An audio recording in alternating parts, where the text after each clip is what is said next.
Hello everyone. तो आज अपने फिजिक्स का फर्स्ट चैप्टर के साथ जो कि इलेक्ट्रोस्टैटिक्स यूनिट का फर्स्ट चैप्टर है, इलेक्ट्रिक चार्जेस एंड फील्ड्स, उसके साथ एक नया सीरीज का शुरुआत कर रहे हैं जो है अपना वन शॉट लेक्चर, जहां पे अपने क्विक रिवीजन करने वाले हैं सारा चैप्टर्स का, क्लास 12 का। और उसके बाद इस रिवीजन सीरीज में हम लोग यूज करेंगे मेरा खुद का बनाया हुआ हैंड रिटन नोट्स, जिसका अगर आपको पीडीएफ चाहिए तो आप पीडीएफ आप यहाँ से डाउनलोड कर सकते हो लिंक के थ्रू। और अब सारा चैप्टर्स का आपको यहाँ पे ये सीरीज में वन शॉट लेक्चर मिलने वाला है और उसके साथ साथ सारा नोट्स मिलेगा आपको। तो चलिए हम लोग शुरू करते हैं सबसे पहला चैप्टर के साथ, जो है इलेक्ट्रिक चार्जेस एंड फील्ड्स। तो सबसे पहले कि इलेक्ट्रोस्टैटिक्स, ये जो यूनिट का नाम है इलेक्ट्रोस्टैटिक्स, इसका मतलब क्या है। इलेक्ट्रो का मतलब क्या होता है, इलेक्ट्रिसिटी। स्टैटिक्स का मतलब क्या होता है, स्टैटिक मतलब होता है रुका हुआ। तो हम लोग इस चैप्टर में बेसिकली स्टैटिक इलेक्ट्रिसिटी के बारे में पढ़ेंगे, जहां पे हम लोग स्टेशनरी चार्जेस के बारे में ज्यादा करके डील करने वाले हैं। स्टेशनरी मतलब रुका हुआ, और चार्जेस का मतलब, चार्जेस हम लोग सब लोगों को पता है कि चार्जेस होते हैं दो टाइप्स के। एक होता है प्रोटॉन, जिसको हम लोग स्मॉल पी से डिनोट करते हैं। एक होता है इलेक्ट्रॉन, जिसको हम लोग स्मॉल ई से डिनोट करते हैं।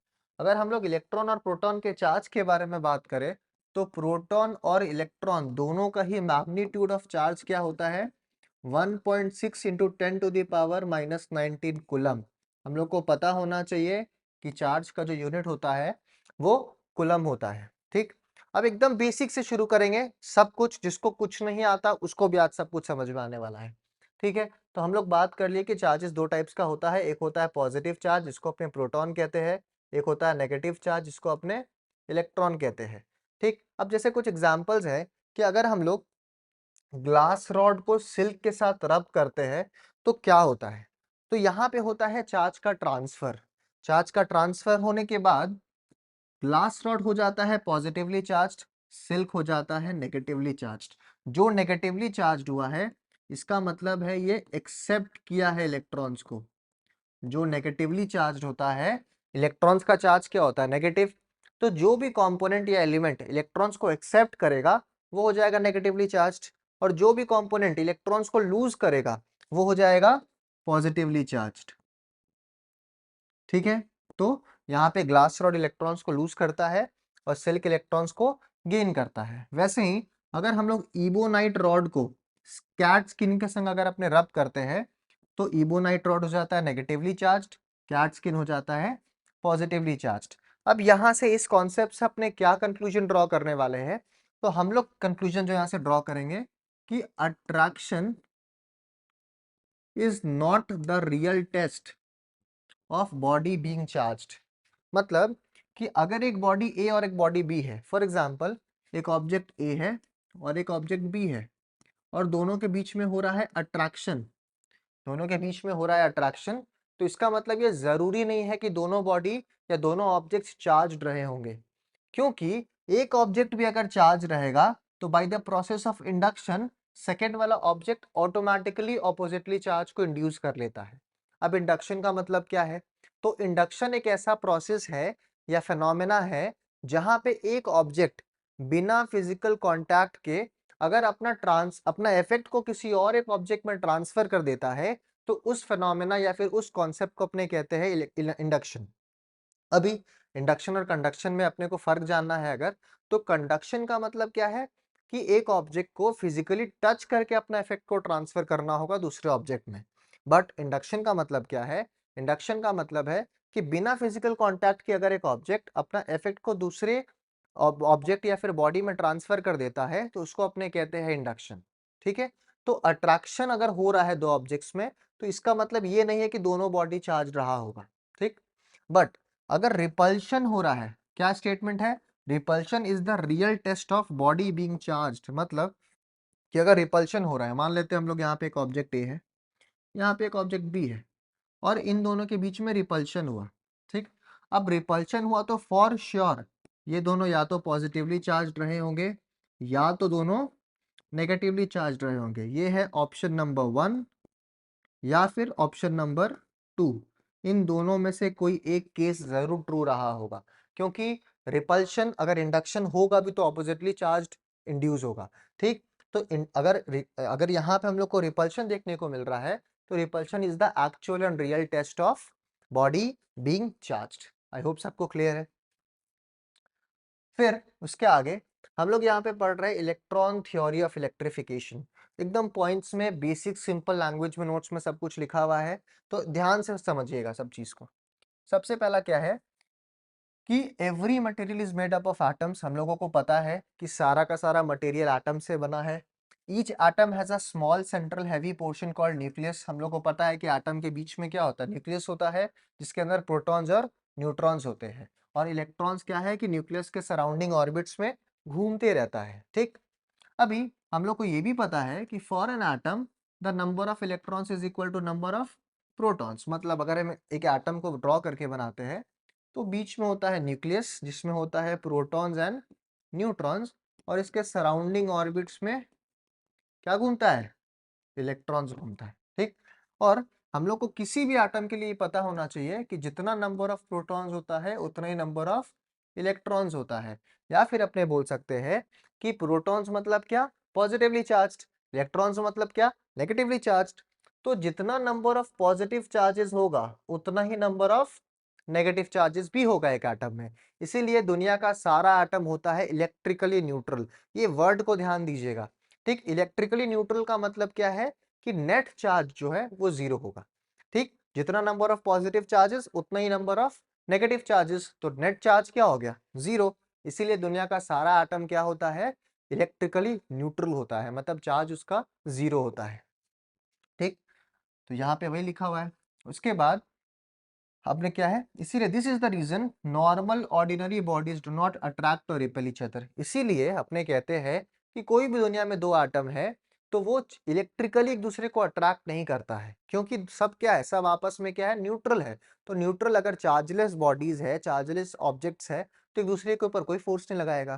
फोर्स कब लगेगा इलेक्ट्रिकली, जब दो चार्ज या तो पॉजिटिव होगा, या एक पॉजिटिव एक नेगेटिव होगा, या फिर दोनों नेगेटिव होगा, तो ना फोर्सेस लगेगा। अगर यहाँ पे चार्ज ही नहीं है तो कोई भी इलेक्ट्रिकल फोर्स यहाँ पे दो ऑब्जेक्ट्स एक दूसरे पे नहीं लगाएगा। ठीक है, आई होप सबको क्लियर है यहाँ तक। उसके बाद पॉजिटिवली चार्ज्ड एटम क्या होता है, पॉजिटिवली चार्ज एटम, मान लीजिए कि एटम ए है, अगर उसके ऊपर पॉजिटिव चार्ज डेवलप हुआ तो इसका मतलब क्या है, अगर उसके ऊपर नेगेटिवली चार्ज डेवलप हुआ तो इसका मतलब क्या है।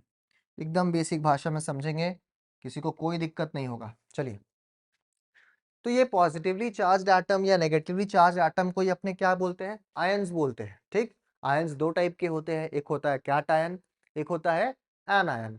तो सबसे पहले अगर एक चार्ज डेवलप हुआ एक एटम के ऊपर और वो अगर पॉजिटिवली चार्ज्ड है, तो इसका मतलब क्या है कि वो क्या किया है, उसके पास इलेक्ट्रॉन्स का कमी है, इलेक्ट्रॉन्स का कमी है। ठीक है, क्योंकि इलेक्ट्रॉन्स का चार्ज क्या होता है, नेगेटिव। अगर एक एटम नेगेटिव चार्ज देगा तो उसके पास एक्स्ट्रा प्रोटॉन आएगा ना, क्योंकि उसके पास जितना इलेक्ट्रॉन्स था उतना ही प्रोटॉन्स था। अगर एक एटम इलेक्ट्रॉन्स को डोनेट किया है या लूज किया है तो उसके पास प्रोटॉन एक्स्ट्रा बचा है। अगर वो एक इलेक्ट्रॉन को लूज किया है तो उसके ऊपर +1 चार्ज आएगा। अगर वो दो इलेक्ट्रॉन को लूज किया है तो उसके ऊपर +2 चार्ज आएगा। ठीक, क्योंकि उसके पास उतना प्रोटॉन्स एक्स्ट्रा है। तो हम लोग बोलते हैं कि कोई भी एटम अगर पॉजिटिवली चार्ज है तो इलेक्ट्रॉन्स को दे के बैठा है। ठीक, सिमिलरली अगर वो एक कोई भी एटम अगर नेगेटिवली चार्ज है तो उसके पास इलेक्ट्रॉन्स एक्सेस में है। एक्सेस मतलब वो इलेक्ट्रॉन्स को लेके बैठा है, इलेक्ट्रॉन्स को लेके बैठा है का मतलब क्या हो गया कि कोई किसी और एक एटम से वो इलेक्ट्रॉन्स को गेन किया है। अगर वो इलेक्ट्रॉन्स को गेन करेगा तो पहले उसके पास number of protons number of electrons बराबर था। अभी वो क्योंकि इलेक्ट्रॉन्स किसी और से लिया है तो उसके पास नंबर ऑफ इलेक्ट्रॉन क्या हो जाएगा, एक्स्ट्रा हो जाएगा। अगर वो एक इलेक्ट्रॉन किसी से लिया है तो उसके ऊपर -1 चार्ज डेवलप होगा। अगर वो दो इलेक्ट्रॉन किसी से लिया है तो उसके ऊपर -2 चार्ज डेवलप होगा। इस तरीके से चार्जेस डेवलप होते रहेंगे। ठीक है, और एक चीज याद रखिएगा कि प्रोटॉन्स क्योंकि न्यूक्लियस के अंदर होता है एटम के, तो ये मूव नहीं कर सकता।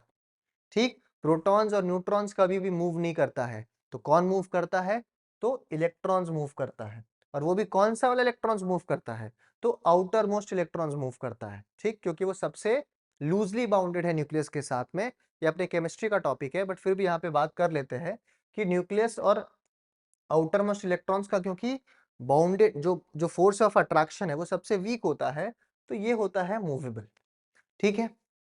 तो आई होप ये चीज सबको क्लियर है। यही है अपना इलेक्ट्रॉन थ्योरी ऑफ इलेक्ट्रिफिकेशन, ठीक। अभी जब इलेक्ट्रॉन्स मूव कर सकता है, ठीक, तो कैसे क्या होगा, तो जब भी दो bodies, when two bodies A and B of different materials are rub together, अपने एग्जांपल देखे थे जहां पे एक इबोनाइट रॉड को कैट स्किन के संग रब किए थे, ठीक, ग्लास रॉड को सिल्क के संग रब किए थे, तो वहां पे क्या हुआ था, तो वहां पे इलेक्ट्रॉन्स का ट्रांसफर हुआ था। जो इलेक्ट्रॉन्स लूज किया वो हो गया पॉजिटिवली चार्ज, जो इलेक्ट्रॉन्स गेन किया वो हो गया नेगेटिवली चार्ज, ठीक है। तो चलिए अब इसी हिसाब से हम लोग बात करते हैं कंडक्टर्स क्या होता है, इंसुलेटर्स क्या होता है, ठीक। तो कंडक्टर्स और इंसुलेटर्स को समझने से पहले अब देखिए, कंडक्टर्स का मतलब क्या है, बचपन में अपने क्या समझ के आए हैं कि कंडक्टर्स वो होता है जो करंट या इलेक्ट्रिसिटी को कंडक्ट करता है, और इंसुलेटर्स वो होता है जो करंट या फिर इलेक्ट्रिसिटी को नहीं कंडक्ट करता है, ठीक। बट अब अपने क्या सीखेंगे कि कंडक्टर्स वो होता है जिनके पास फ्री इलेक्ट्रॉन्स होता है, क्योंकि करंट का फ्लो होना मतलब इलेक्ट्रॉन्स का फ्लो होना या फिर चार्जेस का फ्लो होना, ठीक। तो कंडक्टर्स वो है जिसके पास फ्री इलेक्ट्रॉन्स है, और इंसुलेटर्स वो है जिसके पास फ्री इलेक्ट्रॉन्स नहीं है। याद रखिएगा, बहुत बच्चे ये सोचते हैं कि जिसके पास कम फ्री इलेक्ट्रॉन्स है वो इंसुलेटर्स है, नहीं, जिसके पास इलेक्ट्रॉन्स फ्री है वो कंडक्टर है। अगर ज्यादा नंबर में फ्री है तो बहुत अच्छा कंडक्टर है, अगर कम नंबर ऑफ इलेक्ट्रॉन्स फ्री है तो पुअर कंडक्टर है, ठीक। बट अगर इलेक्ट्रॉन्स फ्री है ही नहीं तब वो इंसुलेटर है। क्लियर है ये बात, ठीक। एग्जांपल्स दिया हुआ है यहाँ पे। और एक चीज कि कंडक्टर्स में दो पार्ट्स में डिवाइडेड होता है, एक होता है मेटल्स, एक होता है इलेक्ट्रोलाइट्स, ठीक। तो मेटल्स में क्या फ्लो करता है, इलेक्ट्रॉन्स फ्लो करता है, ठीक। और इलेक्ट्रोलाइट्स में क्या फ्लो करता है, तो आयंस फ्लो करता है। और आयंस मतलब क्या, पॉजिटिव भी नेगेटिव भी, मतलब पॉजिटिव आयंस मतलब क्या, कैट आयंस भी, और नेगेटिव आयंस मतलब एन आयंस भी, तो दोनों ही फ्लो करता है, ठीक। अभी इलेक्ट्रोस्टैटिक इंडक्शन, ठीक। तो जैसे कि हम लोग ये प्रोसेस हम समझा चुके ऑलरेडी, आप यहाँ पे नोट्स को पढ़ोगे तो और क्लियर होगा, ठीक। तो इंडक्शन का मतलब क्या है, इलेक्ट्रोस्टैटिक इंडक्शन स्पेसिफिकली इसका मतलब क्या है, जैसे वापस से समझा देते हैं कि कंडक्शन का मतलब कहाँ क्या है, कि जब एक बॉडी कंडक्ट करता है, कंडक्ट मतलब फिजिकली टच करके अपना चार्जेस को दूसरे में ट्रांसफर करता है, तो इसको अपने कहते हैं कंडक्शन। बट अगर एक ऑब्जेक्ट बिना फिजिकली टच किए जब दूसरे ऑब्जेक्ट में चार्जेस को इंड्यूस कर देता है या फिर ट्रांसफर कर देता है अपना इफेक्ट को, तो उसको अपने कहते हैं इंडक्शन। चार्जेस में ये चीज होता है कि अगर एक ऑब्जेक्ट मान लीजिए पॉजिटिवली चार्ज्ड है, तो वो किसी एक न्यूट्रल ऑब्जेक्ट के सामने आएगा, तो उसका नेगेटिवली चार्जेस अपने आप पॉजिटिव चार्जेस की तरफ डेवलप होने लगता है या ट्रांसफर होने लगता है, उसको अपने कहते हैं इंडक्शन, ठीक। अब ये प्रोसेस एकदम अच्छे से एक्सप्लेन किया हुआ है, आप नोट्स में पढ़िएगा, आपको यहाँ पे समझ में आएगा अच्छे से, ठीक। आगे चलते हैं हम लोग टॉपिक के साथ। तो यहाँ से मेन चैप्टर का शुरुआत होता है, जहाँ पे हम लोग पढ़ेंगे कि चार्जेस क्या है, अपने समझ चुके हैं, प्रॉपर्टीज ऑफ चार्जेस क्या होता है, करंट क्या होता है, ठीक है। तो हम लोग बचपन से ये डेफिनेशन पढ़ते आए हैं करंट का, कि इलेक्ट्रिक करंट का मतलब क्या है, rate of flow of charge, ठीक। और फॉर्मूला क्या लिखते हैं अपने करंट का, कि I equals to Q by T. I मतलब करंट, क्यू मतलब चार्ज, टी मतलब टाइम। जहां पे भी रेट के बारे में बात होता है, जहां पे भी रेट आएगा वहां पे टाइम इन्वॉल्व होता है हमेशा, क्योंकि किसी भी चीज का रेट अपने किस चीज के रेस्पेक्ट में मेजर करते हैं, तो टाइम के रेस्पेक्ट में मेजर करते हैं, ठीक। चार्ज का यूनिट होता है कूलम, ठीक, कैपिटल सी से ये डिनोट होता है। करंट का डेफिनेशन क्या है, rate of flow of electric charge through a conductor. Formula क्या है, I equals to Q by T. और करंट का यूनिट क्या होता है, एम्पियर, कैपिटल ए से डिनोट होता है। तो हम लोग एक एम्पियर को क्या लिख सकते हैं, एक एम्पियर वो करंट है अगर एक कूलम चार्ज किसी भी एक कंडक्टर के थ्रू एक सेकंड में अगर बहता है, तो उस करंट को अपने कहते हैं 1 एम्पियर करंट। क्लियर है? अब आगे प्रॉपर्टीज ऑफ चार्जेस क्या होता है, अब ये इंपॉर्टेंट पार्ट है। ठीक, तो हम लोग यहाँ पे जो सबसे फर्स्ट प्रॉपर्टी है चार्ज का वो है क्वांटाइजेशन या फिर एटॉमिसिटी। क्वांटाइजेशन ऑफ चार्ज का मतलब क्या है कि जो चार्जेस है माने कि प्रोटॉन्स और इलेक्ट्रॉन्स जो है वो इंटीग्रल मल्टीपल्स में एग्जिस्ट करते हैं। मतलब कभी भी आपने ये नहीं सुने हैं कि 1.3 इलेक्ट्रॉन्स ला दो, या आधा इलेक्ट्रॉन ला दो, या पौना इलेक्ट्रॉन ला दो, 1.5 इलेक्ट्रॉन ला दो, ऐसे नहीं होता है। इलेक्ट्रॉन्स या प्रोटॉन्स हमेशा इंटीग्रल मल्टीपल्स में होते हैं, 1, 2, 10, 1000, 500। ठीक, अगर पॉजिटिवली चार्ज है तो प्लस में यूज करते हैं, नेगेटिवली चार्ज है तो माइनस में यूज करते हैं कि -2, -5, -4 इस तरीके से। ठीक, तो क्वांटाइजेशन या एटॉमिसिटी का मतलब है कि जो चार्ज है वो इंटीग्रल मल्टीपल में यूज होता है। ठीक, ये n का मतलब क्या है, एक इलेक्ट्रॉन का वैल्यू, और ई का मतलब क्या है यहाँ पे, एक इलेक्ट्रॉन का वैल्यू, जिसका वैल्यू अपने देख चुके हैं 1.6 इंटू 10⁻⁻19 कूलम। और एन का मतलब यहाँ पे क्या है, नंबर ऑफ इलेक्ट्रॉन्स। ठीक, तो अगर हम लोग को टोटल चार्ज निकालना है जो कि Q है, तो टोटल चार्ज क्या होगा, किसी भी एक कंडक्टर में या किसी भी एक मटेरियल में अगर इलेक्ट्रॉन्स है या चार्जेस है तो कितना नंबर ऑफ इलेक्ट्रॉन्स है। एक इलेक्ट्रॉन का चार्ज हम लोग को पता है 1.6 इंटू 10⁻⁻19 कूलम, और ऐसा कितना नंबर ऑफ इलेक्ट्रॉन्स अगर उन दोनों को अपने मल्टीप्लाई कर देंगे तो टोटल अमाउंट ऑफ चार्ज निकल जाएगा। ठीक, बट यही बात याद रखना है कि n जो है वो इंटीजर है। अगर पॉजिटिव चार्जेस है तो प्लस में रहेगा वैल्यू, नेगेटिव चार्ज है तो माइनस में रहेगा, बट इस तरीके से फ्रैक्शंस या डेसिमल्स में एग्जिस्ट नहीं कर सकता चार्ज। पहला प्रॉपर्टी क्या था, क्वांटाइजेशन, क्वांटाइजेशन या फिर एटॉमिसिटी ऑफ चार्ज। ठीक है, अभी अगर अपने सेकेंड प्रॉपर्टी के बारे में बात करें तो सेकेंड प्रॉपर्टी है कंजर्वेशन ऑफ चार्ज। ठीक, तो कंजर्वेशन ऑफ चार्ज का मतलब क्या है, charge can neither be created nor be destroyed but can only be transferred from one part of the system to other. मतलब चार्जेस को अपने बना नहीं सकते, ना ही उसको डिस्ट्रॉय कर सकते हैं। ठीक, चार्जेस सिर्फ ट्रांसफर हो सकता है from one part of the object to other. ठीक, ये चीज अपने जानते हैं। आगे थर्ड प्रॉपर्टी क्या है, थर्ड प्रॉपर्टी को अपने कहते हैं इनवेरियंस प्रॉपर्टी। इनवेरियंस प्रॉपर्टी का मतलब क्या है, the value of charge does not change with velocity. मतलब कि जो चार्ज का वैल्यू है वो स्पीड या वेलोसिटी के संग नहीं चेंज करता है।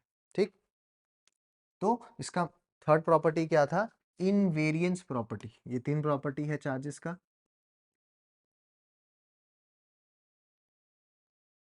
ठीक, अभी अभी एक चीज याद रखिएगा, यहाँ पे ध्यान दीजिएगा कि हमारे नोट्स में क्या है, यही नोट्स अपने यूज करते हैं यहाँ पे क्लासरूम में भी पढ़ने के लिए।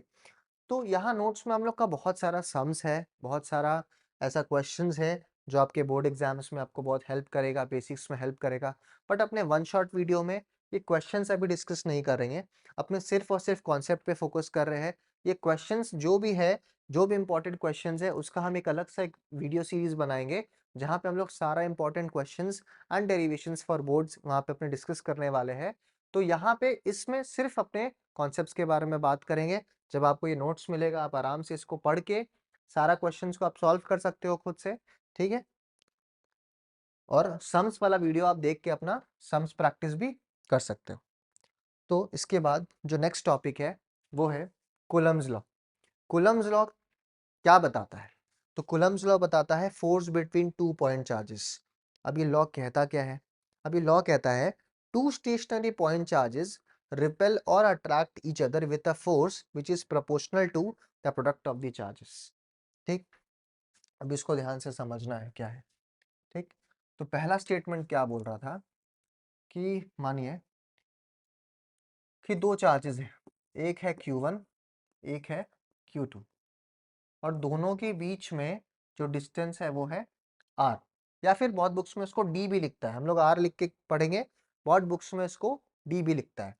तो ये दोनों चार्जेस का, अब चार्जेस का देखो साइन कुछ भी हो सकता है, पॉजिटिव नेगेटिव, उसके हिसाब से अट्रैक्टिव है या फिर रिपल्सिव है, वो फोर्स का नेचर अलग होगा। हम लोग को पता है कि अगर सेम चार्ज है, ठीक है, प्लस और प्लस, माइनस और माइनस, तो वो दोनों एक दूसरे को रिपेल करेगा।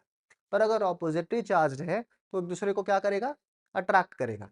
तो वो नेचर का बात अलग है, बट अगर अपने मैग्नीट्यूड के बारे में बात करें तो पहला पॉइंट कूलम्स लॉ ये बोलता है कि जो फोर्स होगा दो चार्जेस के बीच में वो प्रोपोर्शनल होगा प्रोडक्ट ऑफ द चार्जेस से, मतलब force is proportional to the product of the charges. ठीक। सेकेंड पॉइंट वो क्या बोलता है कि जो यही जो फोर्स है वो इनवर्सली प्रोपोर्शनल है with the square of the distance between the charges, मतलब चार्जेस जितना दूर जाएगा ये जो फोर्स ऑफ अट्रैक्शन या फिर रिपल्शन है वो उतना कम हो जाएगा। अगर अपने डिस्टेंस को बढ़ाएंगे तो यहाँ पे फोर्स का वैल्यू क्या होगा, घटने लगेगा। अगर हम लोग इन दोनों स्टेटमेंट्स को मिला देते हैं तो हमारा जो नेट इक्वेशन बनता है ये बनेगा F is proportional to Q1 Q2 by R square. और जब ही प्रोपोर्शनलिटी का साइन हटता है तो क्या मल्टीप्लाई होता है, एक कांस्टेंट मल्टीप्लाई होता है। मतलब ये इक्वेशन क्या बन जाएगा, F equals to K into Q1 Q2 by R square. ये बहुत इंपॉर्टेंट फॉर्मूला है, ये लॉ एग्जाम में पूछता है, तो आपको ये ध्यान रखना है। और ये जो है यहाँ पे जो K है उसको अपने कहते हैं कुलम्स कांस्टेंट। यहाँ पे जो प्रोपोर्शनलिटी का कांस्टेंट अपने यूज किए हैं इसको अपने कहते हैं कुलम्स कांस्टेंट। ठीक। और इस K का वैल्यू होता है, K का वैल्यू क्या होता है, 9 into 10 to the power 9 newton per metre square per coulomb. ठीक। तो अभी आपको ये याद रखना है। ठीक। फिर से बता देते हैं, के का वैल्यू होता है 9 into 10 to the power 9 newton metre square per coulomb square. ठीक है। और इस के को हम लोग इस नोट्स में या फिर बहुत बुक्स में 1/4 पाई एफ साइलन से रिप्रेजेंट करते हैं। ठीक।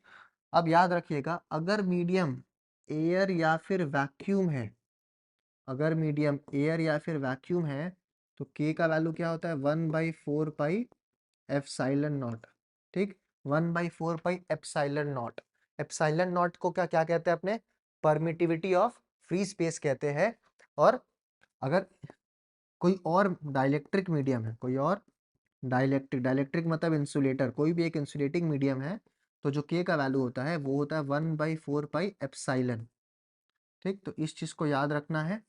ठीक है। जनरली हम लोग को क्वेश्चन आता है तो एप्सिलॉन नॉट के लिए आता है। ठीक।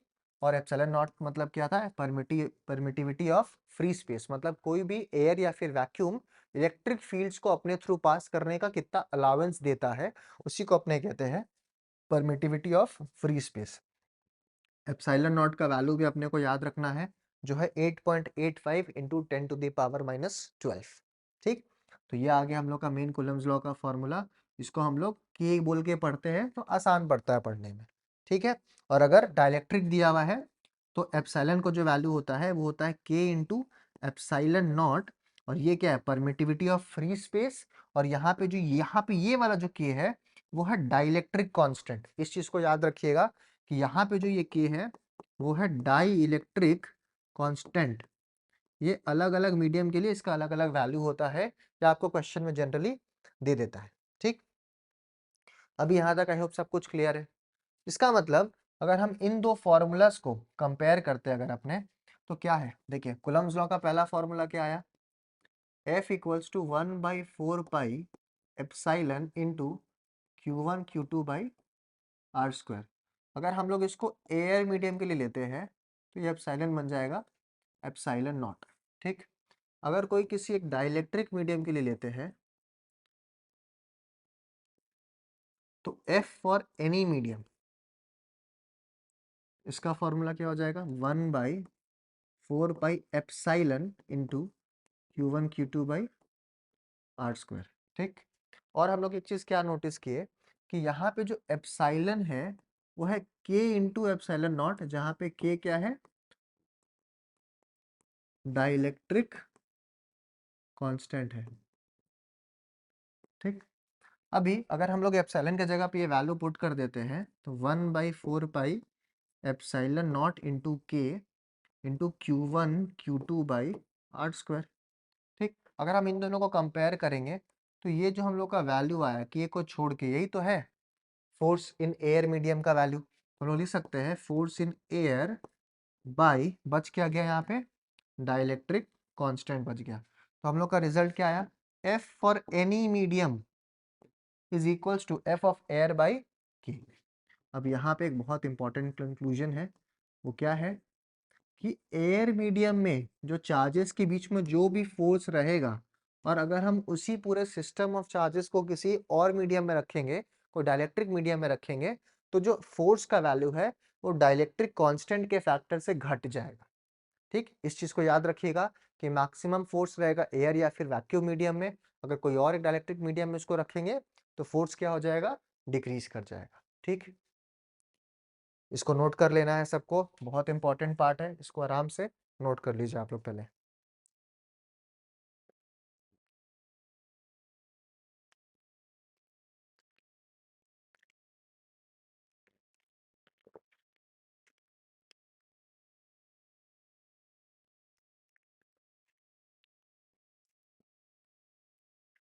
ठीक है, तो ये जो कुलम्स लॉ है, वो कुलम्स लॉ एकदम सिमिलर है जो क्लास 11 में हम लोग पढ़ते हैं, न्यूटन का ग्रेविटेशन का लॉ।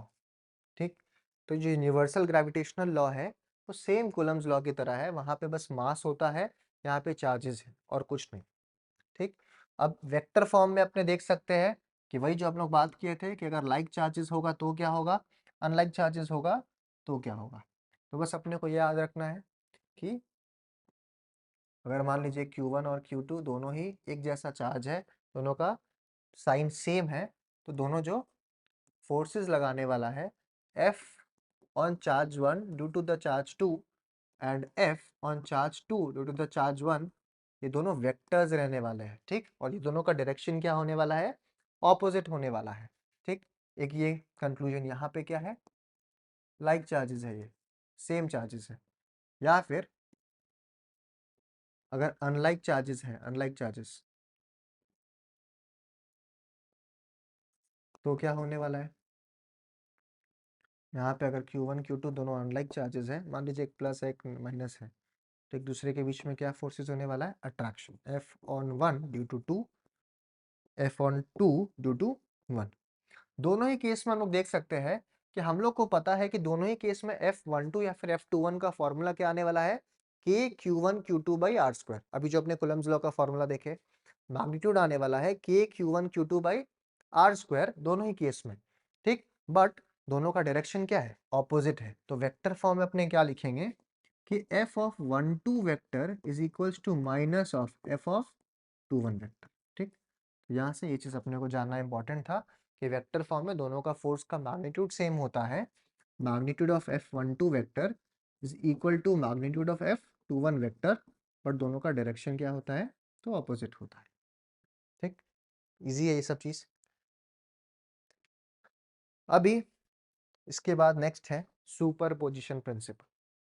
तो सुपरपोजिशन प्रिंसिपल क्या होता है कि जब भी एक सिस्टम में, ध्यान से समझना है इस चीज को, जब ये भी एक सिस्टम में मल्टीपल चार्जेस होता है, अभी तक अपने कुलम्स लॉ में बात की सिर्फ दो चार्ज के बारे में। ठीक, अगर एक सिस्टम में मल्टीपल नंबर ऑफ चार्जेस है तो सब कुछ क्या होगा, आपस में एक दूसरे के ऊपर फोर्स लगाएगा।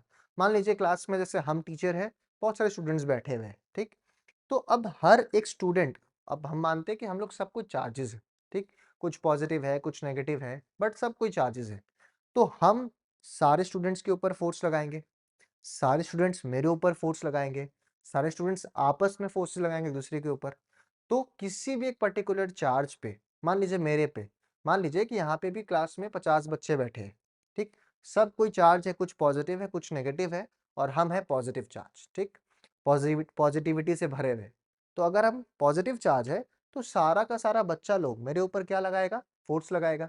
कुछ मेरे को अट्रैक्ट कर रहा होगा, कुछ मेरे को रिपेल कर रहा होगा, तो मेरे ऊपर at a time net force क्या होगा, सारे के सारे और चार्जेस की वजह से, उसको निकालने का जो तरीका है या प्रिंसिपल है, उसको अपने कहते हैं सुपरपोजिशन प्रिंसिपल। ये प्रिंसिपल क्या कहता है कि if a system has multiple interacting charges, then the net force on any one charge due to the other charges is the vector sum of the all the forces exerted on it by all the other charges. याद रखिएगा force क्या है, vector है, तो हम लोग simply forces को स्केलरली add नहीं कर देंगे, हम लोग को उसका डायरेक्शन भी बहुत मैटर करता है। तो सुपरपोजिशन प्रिंसिपल बोलता है कि किसी एक पर्टिकुलर चार्ज पे बाकी सारे चार्जेस जो फोर्स लगा रहे हैं उसका नेट इफेक्ट कैसे निकलेगा, तो सारे चार्जेस का वेक्टर सम लेना है, ठीक। तो उसी का स्टेटमेंट क्या है, F on 1 is equals to F on 1 due to all other charges, F on 1 due to 2, F on 1 due to 3, F on 1 due to 4, ऐसा डॉट डॉट डॉट डॉट करके F on 1 due to n, और सारा forces का बस formula यहाँ पे put कर दिया गया है वेक्टर फॉर्म में, इसलिए हम लोग यहाँ पे यूनिट वेक्टर यूज किए हैं, बस और कुछ नहीं है। सारा का k को कांस्टेंट ले लिया गया है 1/4 पे एप्सिलॉन नॉट को, और Q1 Q2 बाई R12 का square, Q1 Q3 by R13 का square, Q1 Qn by R1n का स्क्वायर, और वेक्टर के लिए सबके लिए यूनिट वेक्टर्स अपने मल्टीप्लाई कर दिए। इस डायग्राम में देख लीजिए, Q1 पे हम लोग को नेट फोर्स निकालना है, तो Q2 उसके ऊपर किस तरह फोर्स लगाया वो देख लिए, Q3 उसके ऊपर किस तरह फोर्स लगाया वो देख लिए, Qn उसके ऊपर किस तरह फोर्स लगाया वो देख लिए, और इन सारा फोर्सेस का हम लोग को क्या निकालना है, तो वेक्टर सम निकालना है, ये चीज ध्यान रखिएगा, सुपरपोजिशन प्रिंसिपल यही बोलता है, ठीक। और अगर अपने को ये बोला जाता है कि इक्विलिब्रियम ऑफ चार्ज क्या है, तो इक्विलिब्रियम का मतलब होता है कि जब नेट फोर्स जीरो है, इक्विलिब्रियम का मतलब क्या है कि जब नेट फोर्स जीरो हो तो उसको अपने कहते हैं इक्विलिब्रियम ऑफ चार्जेस, कि सारा फोर्सेस एक दूसरे पे लगा रहे हैं बट फिर भी नेट इफेक्ट क्या आ रहा है, जीरो, तो उसको अपने कहते हैं इक्विलिब्रियम ऑफ चार्जेस, ठीक। अगेन सम्स है, सम्स को अपने स्किप करेंगे अभी के लिए, ये सारा सम्स बहुत इंपॉर्टेंट है, ठीक है। ये सारा सम्स बोर्ड पर्सपेक्टिव से, जेई नीट के सबके पर्सपेक्टिव से इंपॉर्टेंट है। तो चलिए अपना अब जो नेक्स्ट टॉपिक है वो है इलेक्ट्रिक फील्ड। इलेक्ट्रिक चार्जेस के बारे में अपने बात कर लिए, कूलम्स लॉ के बारे में बात कर लिए, सुपरपोजिशन प्रिंसिपल के बारे में बात कर लिए। तो अभी हमारा जो नेक्स्ट टॉपिक है वो है इलेक्ट्रिक फील्ड। बहुत इजी है, बहुत, ठीक है। बच्चे जबरदस्ती का कंफ्यूज हो जाते हैं, एकदम सिंपल है। तो इलेक्ट्रिक फील्ड क्या है, ठीक। सबसे पहले तो इलेक्ट्रिक फील्ड क्या है, इलेक्ट्रिक फील्ड एक रीजन है, एक सराउंडिंग स्पेस है, किसके, तो चार्ज के। चार्ज अपने सराउंडिंग में एक एरिया क्रिएट करता है जहां तक उसका इफेक्ट रहेगा। मतलब एक अगर चार्ज मान लीजिए रखा हुआ है यहाँ पे, पॉइंट चार्ज के बारे में बात कर रहे हैं, फिर आगे और चार्जेस के बारे में भी बात करेंगे। मान लेते हैं कि ये चार्ज, इसको अपने क्यूएस कहते हैं। क्यूएस का मतलब क्या है, सोर्स चार्ज, ठीक। तो ये चार्ज जो है अपने सराउंडिंग में एक स्फीयर के फॉर्म में, अगर ये पॉइंट चार्ज है तो अपने सराउंडिंग में एक स्फीयर के फॉर्म में ये एक रीजन क्रिएट किया हुआ है जिसके अंदर उसका इफेक्ट है, ठीक। अगर कोई और चार्ज भूले भटके इस रीजन में आ जाए, जिसको अपने नाम देते हैं, मान लीजिए क्यू नॉट, क्यू नॉट को अपने कहते हैं टेस्ट चार्ज, टेस्ट चार्ज, ठीक है। ये क्यू एस क्या था, सोर्स चार्ज। सोर्स चार्ज कौन, जो इलेक्ट्रिक फील्ड को जनरेट करके रखा है, ठीक। टेस्ट चार्ज कौन, जो उसका इफेक्ट को फील करने आया है, ठीक। तो जब एक टेस्ट चार्ज भूले भटके इसके क्यूएस के इलेक्ट्रिक एक रीजन के अंदर आ जाता है, और वो रीजन के अंदर आने से क्यूएस क्यू नॉट के ऊपर में अगर एक फोर्स लगाता है, चाहे वो अट्रैक्टिव हो चाहे वो रिपल्सिव हो, वो डिपेंड करेगा क्यूएस और क्यू नॉट के किसके ऊपर, चार्ज के ऊपर। पॉजिटिव चार्जेस है या नेगेटिव चार्जेस है, बट फोर्स जो अगर लगता है तो इस रीजन को अपने कहते हैं इलेक्ट्रिक फील्ड, ठीक है। क्या लिखा है, द स्पेस और region surrounding an electric charge in which another charge, test charge Q nought, experiences an electrostatic force of attraction or repulsion is called electric field of charge, ठीक। Basics है। तो अगर एक चार्ज के surrounding में एक reason create किया हुआ रहता है वो, जिसमें अगर कोई और एक टेस्ट चार्ज आएगा तो उसके ऊपर क्या लगता है, फोर्स लगता है, उस रीजन को अपने कहते हैं इलेक्ट्रिक फील्ड। अभी नेक्स्ट क्या है, intensity of electric field. Intensity of electric field का मतलब क्या है कि जो फोर्स लग रहा है वो कितना ज्यादा लग रहा है। अगर बहुत स्ट्रॉन्ग इलेक्ट्रिक फील्ड जनरेट हुआ है तो वहां पे जो फोर्स लगेगा वो बहुत ज्यादा होगा, ठीक। तो उसको अपने कहेंगे कि इंटेंसिटी ऑफ इलेक्ट्रिक फील्ड कितना है, मतलब कितना ज्यादा फोर्स लगा रहा है वो चार्ज, ठीक। और उसके लिए जो फॉर्मूला है वो क्या है, इलेक्ट्रिक फील्ड क्या है, force upon Q not. Electric field intensity का मतलब क्या है, the force experienced by a unit positive test charge at that point। तो E का फॉर्मूला है, इलेक्ट्रिक फील्ड इंटेंसिटी का फॉर्मूला है F अपॉन क्यू नॉट। और क्यू नॉट यहाँ पे क्या था, टेस्ट चार्ज था, याद रखिएगा। सोर्स चार्ज को मत डिवाइड कर दीजिएगा, ठीक। और अगर अपन यूनिट के बारे में बात करें तो इलेक्ट्रिक फील्ड का जो यूनिट है, फोर्स का यूनिट क्या होता है, न्यूटन। चार्ज का यूनिट होता है कूलम, तो इलेक्ट्रिक फील्ड का जो यूनिट होगा वो क्या होगा, न्यूटन पर कूलम, ठीक। अभी हम लोग को देखना है कि इलेक्ट्रिक फील्ड, मान लीजिए कि एरिया में इलेक्ट्रिक फील्ड यूनिफॉर्म है। अब यूनिफॉर्म इलेक्ट्रिक फील्ड को डिनोट कैसे करते हैं, तो पैरेलल लाइंस के फॉर्म में अगर इलेक्ट्रिक फील्ड दिया गया है तो अपने उसको यूनिफॉर्म इलेक्ट्रिक फील्ड कहते हैं, ठीक। ये समझते हैं कि वो यूनिफॉर्म है। अगर यूनिफॉर्म इलेक्ट्रिक फील्ड के प्रेजेंस में, अगर यूनिफॉर्म इलेक्ट्रिक फील्ड के प्रेजेंस में कोई नेगेटिव चार्ज या पॉजिटिव चार्ज आ जाए तो उसके ऊपर फोर्स लगेगा, ये तो क्लियर है। इलेक्ट्रिक फील्ड के अंदर अगर कोई नेट टेस्ट चार्ज आता है तो उसके ऊपर फोर्स लगता है, बट किधर लगता है, तो पॉजिटिव चार्ज के ऊपर इलेक्ट्रिक फील्ड अपने तरफ फोर्स लगाता है, ये याद रखना है। पॉजिटिव चार्ज के ऊपर इलेक्ट्रिक फील्ड अपने तरफ फोर्स लगाता है और नेगेटिव चार्ज के ऊपर इलेक्ट्रिक फील्ड अपने से अगेंस्ट, अपने डायरेक्शन के। इलेक्ट्रिक फील्ड अगर इस तरफ है तो नेगेटिव चार्ज के ऊपर ऑपोजिट तरफ फोर्स लगता है और पॉजिटिव चार्ज के ऊपर अपनी तरफ फोर्स लगता है। और वो फोर्स का वैल्यू यहीं से निकाल लेंगे। फोर्स का वैल्यू हो जाएगा Q not into E.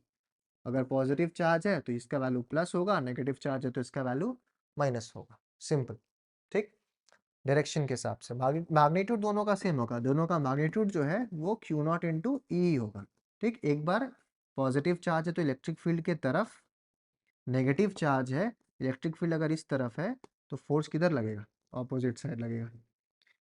Clear है ये बात, चलिए। तो यहाँ तक अगर आपको सब कुछ क्लियर है तो इसके बाद जो हमारा नेक्स्ट टॉपिक है वो है electric field intensity due to a point charge. मतलब हम लोग बेसिकली अभी कैलकुलेट करेंगे क्या, electric field intensity due to a point charge. तो देखिए इसका डेरिवेशन एकदम क्लियर है। हम लोग को क्या समझना है कि अगर एक पॉइंट चार्ज है, जो सोर्स चार्ज है, अगर एक पॉइंट चार्ज है और उसके आर डिस्टेंस पे एक टेस्ट चार्ज है क्यू नॉट, तो उसके ऊपर उसका इलेक्ट्रिक फील्ड इंटेंसिटी ई क्या है।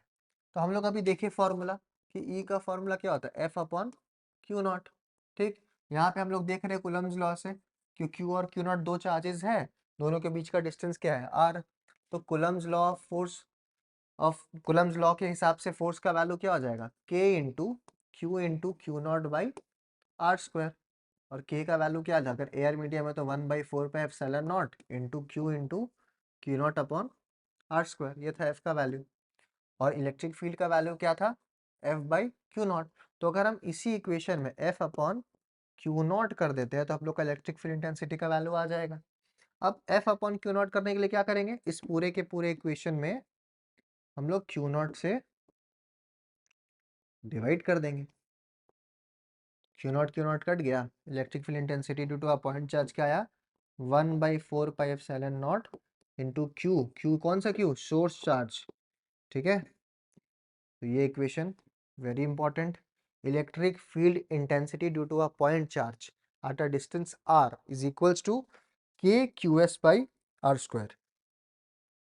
इसको नोट करके रखिएगा, पॉइंट चार्ज की वजह से के मतलब 1/4πε0, ठीक। और उसका एयर के लिए वैल्यू क्या है, 9 × 10⁻⁹, ठीक। तो के इंटू क्यू, कौन सा क्यू, सोर्स चार्ज वाला क्यू अपॉन आर स्क्वायर, कितने डिस्टेंस पे निकाल रहे हैं इस चीज इंपॉर्टेंट, ठीक। ठीक है। और वेक्टर फॉर्म में अगर बोलेगा, इलेक्ट्रिक फील्ड अगर वेक्टर फॉर्म में बोलेगा तो हम लोग को बस क्या करना है, एक यूनिट वेक्टर को मल्टीप्लाई कर देना है बस, और कुछ नहीं। और ये सुपर पोजिशन प्रिंसिपल है, वो यहाँ पे भी एप्लीकेबल होगा, ठीक। क्योंकि जो भी वेक्टर होता है, सुपर पोजिशन प्रिंसिपल जरूरी नहीं कि सिर्फ यही चैप्टर में लगेगा, वो हर चैप्टर में लगता है जहाँ पे वेक्टर्स के बारे में बात हो, कि नेट वेक्टर सम पे आंसर डिपेंड करता है, ना कि उसका स्केलर एडिशन पे। तो अगर हम लोग नेट इलेक्ट्रिक फील्ड निकालना है, net electric field superposition principle के वजह से क्या होगा, E1 plus E2 plus dot dot dot dot dot, ठीक। नेट इलेक्ट्रिक फील्ड में वेक्टर सब अपने को कैलकुलेट करना पड़ेगा, जो कि यहाँ पे किया हुआ है, ठीक। ये चीज़ अपने फोर्स के बारे में बात की, सिमिलरली यहाँ पे इलेक्ट्रिक फील्ड के बारे में भी सेम होगा, ठीक।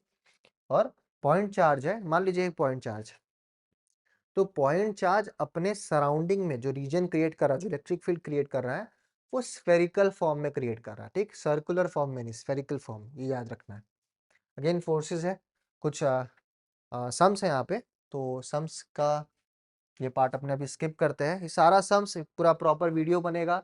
अभी मेरा इंटेंशन ये है कि आप लोगों को थ्योरेटिकल, बहुत लोगों को कॉन्सेप्ट क्लियर नहीं रहता है, तो आप लोग यहाँ से अपना कॉन्सेप्ट क्लियर कर लो, उसके बाद हम लोग सारा सम्स को डिस्कस करेंगे। जब आप लोग ये वीडियो देख के वहां पे सम्स के वीडियो पे आओगे तो आप लोगों को और चीज क्लियर होगा, ठीक। तो चलिए, अभी हम लोग पॉइंट चार्ज की वजह से इलेक्ट्रिक फील्ड इंटेंसिटी का इक्वेशन देख लिए, कि QS बाई आर स्क्वायर। अभी नेक्स्ट जो टॉपिक है वो है इलेक्ट्रिक फील्ड इंटेंसिटी, और ये क्या, कंटिन्यूअस चार्ज डिस्ट्रीब्यूशन। अभी हम लोग जो पॉइंट चार्ज देखे थे वो बस एक इकलौता चार्ज था।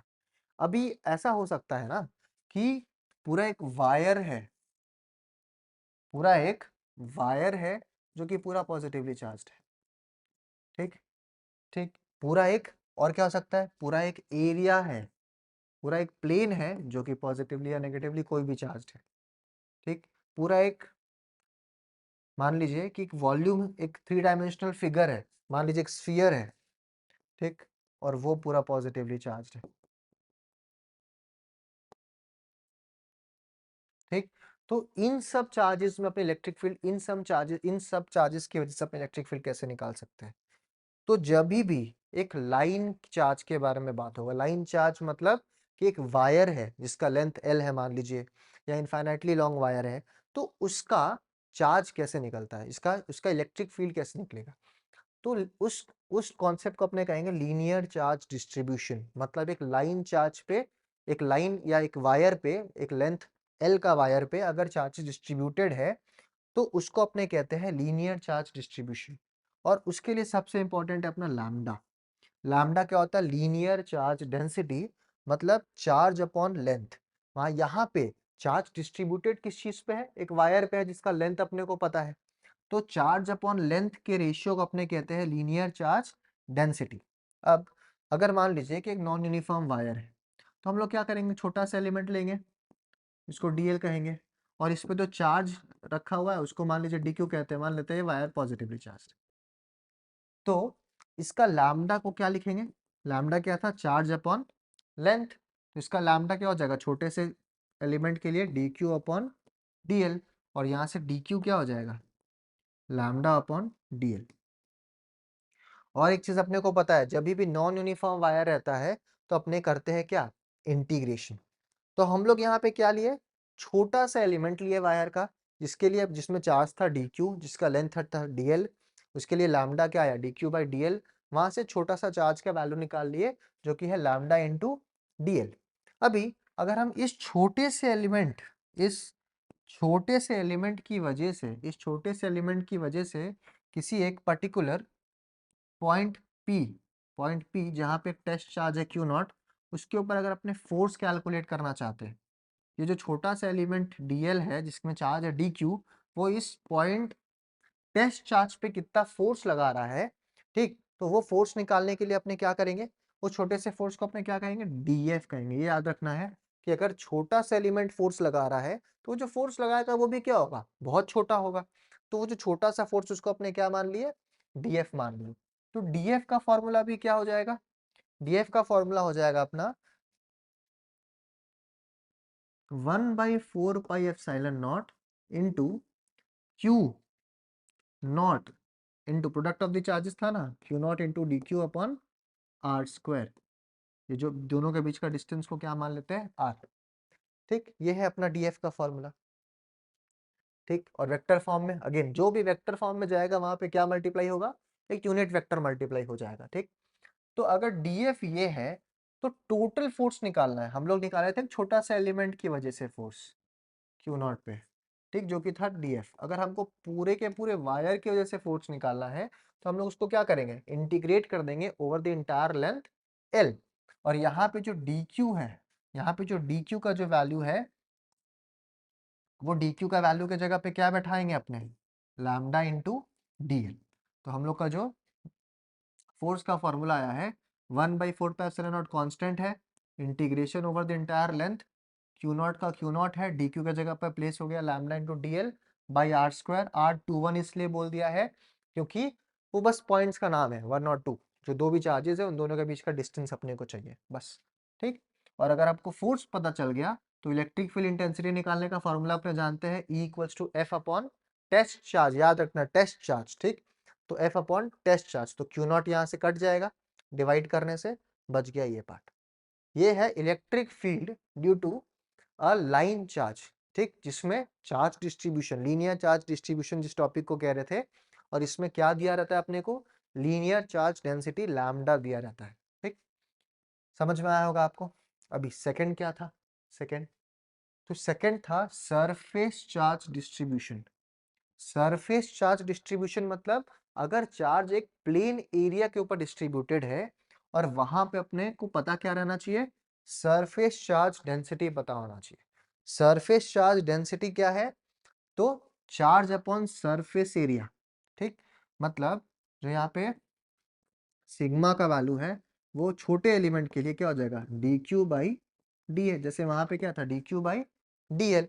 और एरिया को बहुत सारे बुक्स में एस करके भी लिखता है, सरफेस एरिया है क्योंकि, तो D Q by D S, दोनों एक ही चीज है, डी ए बोलो चाहे डी एस बोलो। सेम प्रोसेस, डी क्यू के जगह पे अपने क्या रिप्लेस करेंगे, सिग्मा इंटू डी एस। बस यहाँ पे अपने lambda into D L replace किए थे, यहाँ पे अपने क्या किया, सब कुछ देखिए सेम है, बस यहाँ पे क्या हो गया, सिग्मा इंटू डी एस। सब कुछ सेम, सरफेस एरिया छोटा सा एलिमेंट लिए पहले। ठीक, एक पॉइंट चार्ज है क्यू नॉट, टेस्ट चार्ज, इसके बीच का डिस्टेंस क्या है, R21। सब कुछ सेम, बस वहां पे सिग्मा इंटू डी एस। ठीक, यह आ गया हम लोग का electric field intensity due to a surface charge, जिसमें सरफेस चार्ज डेंसिटी क्या है, सिग्मा है। ठीक, और लास्ट क्या बताया था आपको, वॉल्यूम चार्ज डिस्ट्रीब्यूशन। ठीक, तो एक कोई भी एक रैंडम सा शेप है, वॉल्यूम है, 3 डायमेंशनल फिगर है, उसमें एक छोटा सा एलिमेंट लिए डीवी। यहाँ पे अपने को क्या पता रहता है, रो। रो है अपना वॉल्यूम चार्ज डेंसिटी, मतलब चार्ज अपॉन वॉल्यूम। और छोटे से एलिमेंट के लिए अपने को क्या दिया रहेगा, डी क्यू अपॉन डीवी।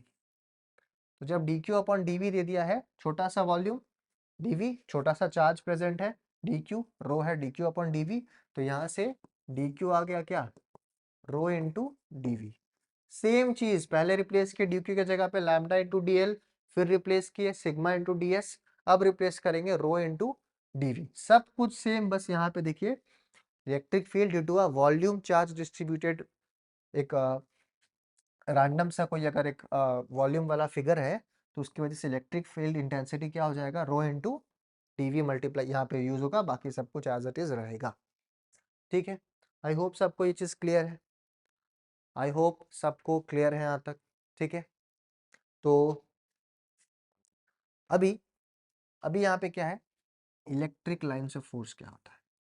तो हम लोग इलेक्ट्रिक फील्ड के बारे में बात कर लिए, इलेक्ट्रिक फील्ड इंटेंसिटी के बारे में बात कर लिए, लीनियर चार्ज डिस्ट्रीब्यूशन के बारे में बात किए, सरफेस चार्ज डिस्ट्रीब्यूशन के बारे में बात किए, वॉल्यूम चार्ज डिस्ट्रीब्यूशन के बारे में बात किए। अब जो बच गया है वो है इलेक्ट्रिक लाइन्स ऑफ फोर्स। तो हम लोग ये चीज समझे कि इलेक्ट्रिक फील्ड के अंदर अगर कोई एक पॉजिटिव टेस्ट चार्ज आता है या नेगेटिव टेस्ट चार्ज आता है, जनरली हम लोग टेस्ट चार्ज को पॉजिटिव लेते हैं, तो जो टेस्ट चार्ज आएगा तो उसके ऊपर फोर्स लगेगा। फोर्स का वैल्यू क्या है अपने चेक कर लिए, इलेक्ट्रिक फील्ड इंटेंसिटी क्या है चेक कर लिए। अभी कि फोर्स लगेगा तो भैया फोर्स किस तरफ लगेगा, ये चीज को रिप्रेजेंट करता है इलेक्ट्रिक लाइंस ऑफ फोर्स। ठीक, क्या लिखा है, a charge when placed in an electric field experiences a force. सही बात है, अगर अपने एक चार्ज को इलेक्ट्रिक फील्ड में रखेंगे तो सोर्स चार्ज उसके ऊपर एक फोर्स लगाएगा। The path of a free positive charge in an electric field is electric line of force. मतलब कि मान लीजिए कि अगर एक सोर्स चार्ज है और अपने सराउंडिंग में एक इलेक्ट्रिक फील्ड डेवलप करके रखा है, और यहाँ पे एक तो टेस्ट चार्ज आया, तो इसके ऊपर फोर्स लगाएगा तो किस तरफ लगाएगा, मान लेते हैं अगर ये दोनों पॉजिटिव है तो ये इसको इस तरफ ढकेलेगा। ठीक, तो ये जो लाइन अपने बना रहे हैं, अगर यहाँ पे ये चार्ज आया होता तो इसको इस तरफ ढकेलता, अगर यहाँ आया होता तो इसको इस तरफ ढकेलता, अगर यहाँ आया होता तो इसको इस तरफ ढकेलता। तो ये जो लाइंस बन रहा है इसी को अपने कहते हैं इलेक्ट्रिक लाइंस ऑफ फोर्स। अब ये क्या है, इमेजिनरी लाइंस है, एक्चुअल में थोड़ी अपने को वहां पे कोई लाइन दिखने वाला है, यहाँ पे ये क्या है, इमेजिनरी लाइन है। तो यहाँ पे क्या बोल रहा है, दिस, क्या लिखा, this, it is It is that imaginary smooth curve drawn in an electric field along which a free isolated positive charge moves due to the electrostatic force acting upon it. समझ में आया? तो एक imaginary line जिस तरफ एक force लगाया source charge और टेस्ट चार्ज उस तरफ मूव कर रहा है, ठीक है। अब अलग अलग चार्जेस का जो इलेक्ट्रिक लाइंस ऑफ फोर्स होता है वो अलग अलग होगा, सिंपल सा बात है, ठीक। चेक कर लेते हैं क्या क्या है। अगर एक पॉजिटिव पॉइंट चार्ज है तो अभी अपने देखे कि सारा मतलब, क्योंकि हम लोग टेस्ट चार्ज को हमेशा क्या ले रहे हैं, टेस्ट चार्ज को अपने लेते हैं पॉजिटिव, टेस्ट चार्ज को हम लोग कन्वेंशन है कि पॉजिटिव माना जाता है। तो अगर एक सोर्स चार्ज अगर पॉजिटिव, यहाँ पे जो सोर्स चार्जेस है वो क्या है, पॉजिटिव और नेगेटिव है। तो अगर सोर्स चार्ज पॉजिटिव है तो अगर इसके पास टेस्ट चार्ज आ रहा है पॉजिटिव तो वो क्या होगा, आउटवर्ड्स फोर्स बनाएगा, ठीक। तो हमेशा याद रखिएगा कि एक पॉजिटिव पॉइंट चार्ज का, पॉजिटिव पॉइंट चार्ज का जो इलेक्ट्रिक लाइंस ऑफ फोर्स होता है वो होता है रेडियली आउटवर्ड्स, ठीक, ऐसे स्पाइक्स की तरह, ठीक। वो क्या होगा, बाहर निकलेगा, ठीक। और नेगेटिव चार्ज के लिए वो क्या होता है, रेडियली इनवर्ट। सब दोनों सेम है, बस एरो का फर्क है, मतलब डायरेक्शन का फर्क है। एक बाहर की तरफ फोर्स लगाएगा, एक अंदर की तरफ फोर्स लगाएगा, ठीक। यहाँ तक क्लियर है। अभी नेक्स्ट चीज क्या है, इलेक्ट्रिक डाइपोल। अब ये चीज बहुत इंपॉर्टेंट है कि डाइपोल क्या होता है, नाम में ही काम है। डाई मतलब दो और पोल मतलब दो चार्जेस। अगर एक पॉजिटिव और एक नेगेटिव चार्ज क्या है, two equal and opposite charges at a small distance, dipole का ये डेफिनेशन है। दो इक्वल एंड ऑपोजिट चार्जेस मतलब एक अगर नेगेटिव चार्ज है, एक अगर माइनस क्यू है तो दूसरा क्या होगा, प्लस क्यू, और दोनों के बीच का डिस्टेंस क्या होगा, बहुत ही छोटा होगा। तो two equal and opposite charges placed at a very small distance is known as dipole. तो अब यहाँ पे क्या है, पॉजिटिव चार्जेस का नेचर क्या है, आउटवर्ड्स, नेगेटिव चार्जेस का नेचर क्या है, इनवर्ड्स। तो जब अपने ये डाइपोल बनाते हैं, एक पॉजिटिव और नेगेटिव चार्ज को पास पास में रखते हैं, दोनों का चार्ज अगर सेम है तो इलेक्ट्रिक लाइंस ऑफ फोर्स का नेचर क्या होता है, इस तरीके से होता है। ये लूप्स को कंप्लीट करता है, यहाँ से बाहर की तरफ, ठीक है, और ये ऐसे घूम के ऐसे लूप्स को कंप्लीट करके अंदर की तरफ, और नेगेटिव चार्ज वाले डायरेक्शन से अंदर की तरफ, ठीक। इस चीज को ध्यान रखना है आपको, ठीक है। अभी आगे, अगर दोनों चार्जेस का पोलैरिटी सेम होता, डाइपोल में क्या था, एक पॉजिटिव था तो एक नेगेटिव था। अगर यहाँ पे दोनों चार्जेस का अगर पोलैरिटी सेम होगा तो यह क्या होगा, बीच में रिपल्शन होगा। आउटवर्ड्स है इस तरफ भी आउटवर्ड्स, बट बीच में क्या होगा, रिपल्शन होगा। और रिपल्शन की वजह से यहाँ पे एक रीजन ऐसा क्रिएट होगा जहाँ पे एक पॉइंट होगा, इस पॉइंट को अपने एन कहते हैं, और उस एन का मतलब क्या है, न्यूट्रल पॉइंट। ये एक ऐसा पॉइंट है जो कि इन दोनों चार्जेस के लाइन ऑफ एक्सिस के बीचों बीच रहता है, जहां पे नेट फोर्स क्या होगा, जीरो होगा। क्योंकि ये चार्ज चाह रहा है इस तरफ पुश करे, ये चार्ज चाह रहा है इस तरफ पुश करे। यहाँ पे जो टेस्ट चार्ज आके बैठा है उसके ऊपर नेट फोर्स कुछ नहीं लग रहा है, ठीक। Net effect of electric field वहां पे क्या है, जीरो है। इसीलिए अपने इसको कहते हैं न्यूट्रल पॉइंट, ठीक। अब वो दोनों पॉजिटिव है तो भी होगा, दोनों नेगेटिव है तो भी होगा। मतलब अगर यहाँ पे दो नेगेटिव चार्जेस होता तो भी बीच में क्या आता, न्यूट्रल पॉइंट आता। क्लियर है ये बात, ठीक। इलेक्ट्रिक लाइंस ऑफ फोर्स का डायरेक्शन कैसा होगा वो यहाँ पे बना हुआ है। अब नेक्स्ट क्या है, long line of positive electric charges. मतलब एक वायर है, ठीक, जिसमें पॉजिटिव चार्जेस है पूरा। तो पॉजिटिव चार्ज का नेचर क्या है, लाइंस ऑफ फोर्स का डायरेक्शन क्या होता है, आउटवर्ड्स, ठीक। पर अगर एक वायर है तो वो रेडियली आउटवर्ड्स थोड़ी होगा, वो तो पॉइंट चार्ज के लिए रेडियली आउटवर्ड्स था। अगर एक वायर है तो क्या होगा, पैरेलली आउटवर्ड्स होगा। मतलब सारा इलेक्ट्रिक लाइंस ऑफ फोर्स क्या होगा, पैरेलली आउटवर्ड्स होगा, ठीक। मतलब यहाँ पे अगर कोई चार्ज आएगा तो इसको बाहर की तरफ ढकेलेगा, यहाँ पे चार्ज आया तो इसको बाहर की तरफ ढकेलेगा, ठीक। इस चीज को ध्यान रखना है। और लास्ट क्या है कि अगर ऑपोजिटली चार्ज प्लेट्स है, एक तरफ पॉजिटिवली चार्ज एक तरफ नेगेटिवली चार्ज, तो इलेक्ट्रिक लाइंस ऑफ फोर्स हमेशा पॉजिटिव साइड से ओरिजिनेट होगा, खत्म होगा नेगेटिव साइड पे। बीच में ये लाइंस पूरा पैरेलल होगा क्योंकि यहाँ पे इलेक्ट्रिक फील्ड्स पूरा यूनिफॉर्म है, ठीक। बट साइड में क्या होगा, थोड़ा सा कर्व होता है क्योंकि यहाँ बाहर में क्या है, हवा है, ठीक। तो यहाँ पे चार्ज का इफेक्ट थोड़ा कम हो जाता है, तो इसके लिए क्या होता है, थोड़ा सा ये साइड रीजन में क्या हो जाता है, नॉन यूनिफॉर्म हो जाता है। ठीक, इस चीज को ध्यान रखना है। तो ये सारा आपने डिस्कस कर लिए जितना भी types of electric lines of force हो सकता है।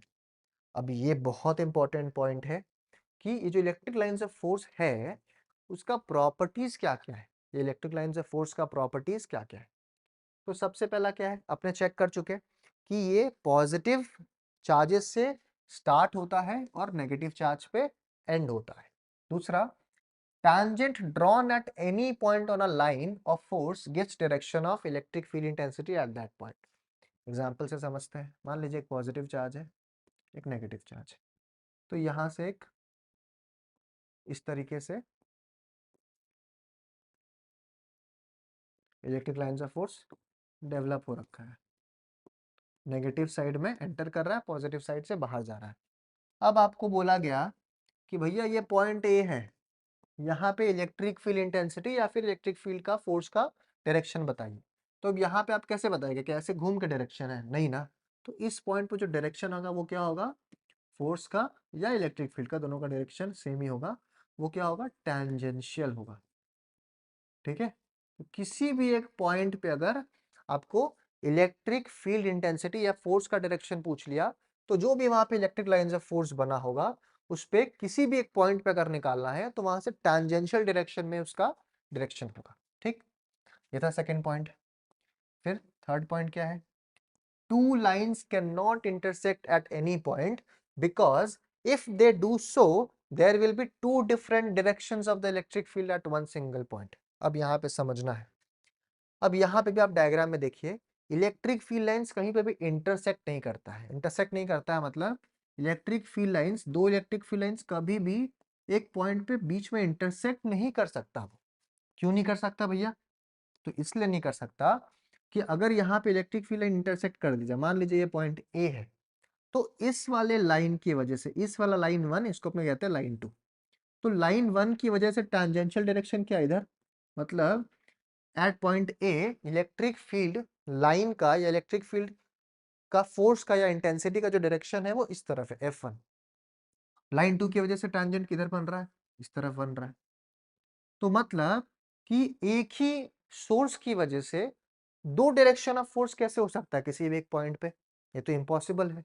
तो इसीलिए कहा जाता है कि इलेक्ट्रिक लाइंस ऑफ फोर्स कभी भी इंटरसेक्ट नहीं करता है, क्योंकि if they do so there will be two different directions of the electric field intensity at a single point which is not possible. Clear है ये बात, बहुत बहुत इंपॉर्टेंट है, ये रीजनिंग क्वेश्चन में पूछा जाता है। इसके बाद क्या है, electric field lines do not pass through a conductor, that is inside a conductor electric field equals to zero। बहुत इंपॉर्टेंट पॉइंट है कि इलेक्ट्रिक फील्ड किसी भी कंडक्टर के अंदर क्या होता है, तो जीरो होता है।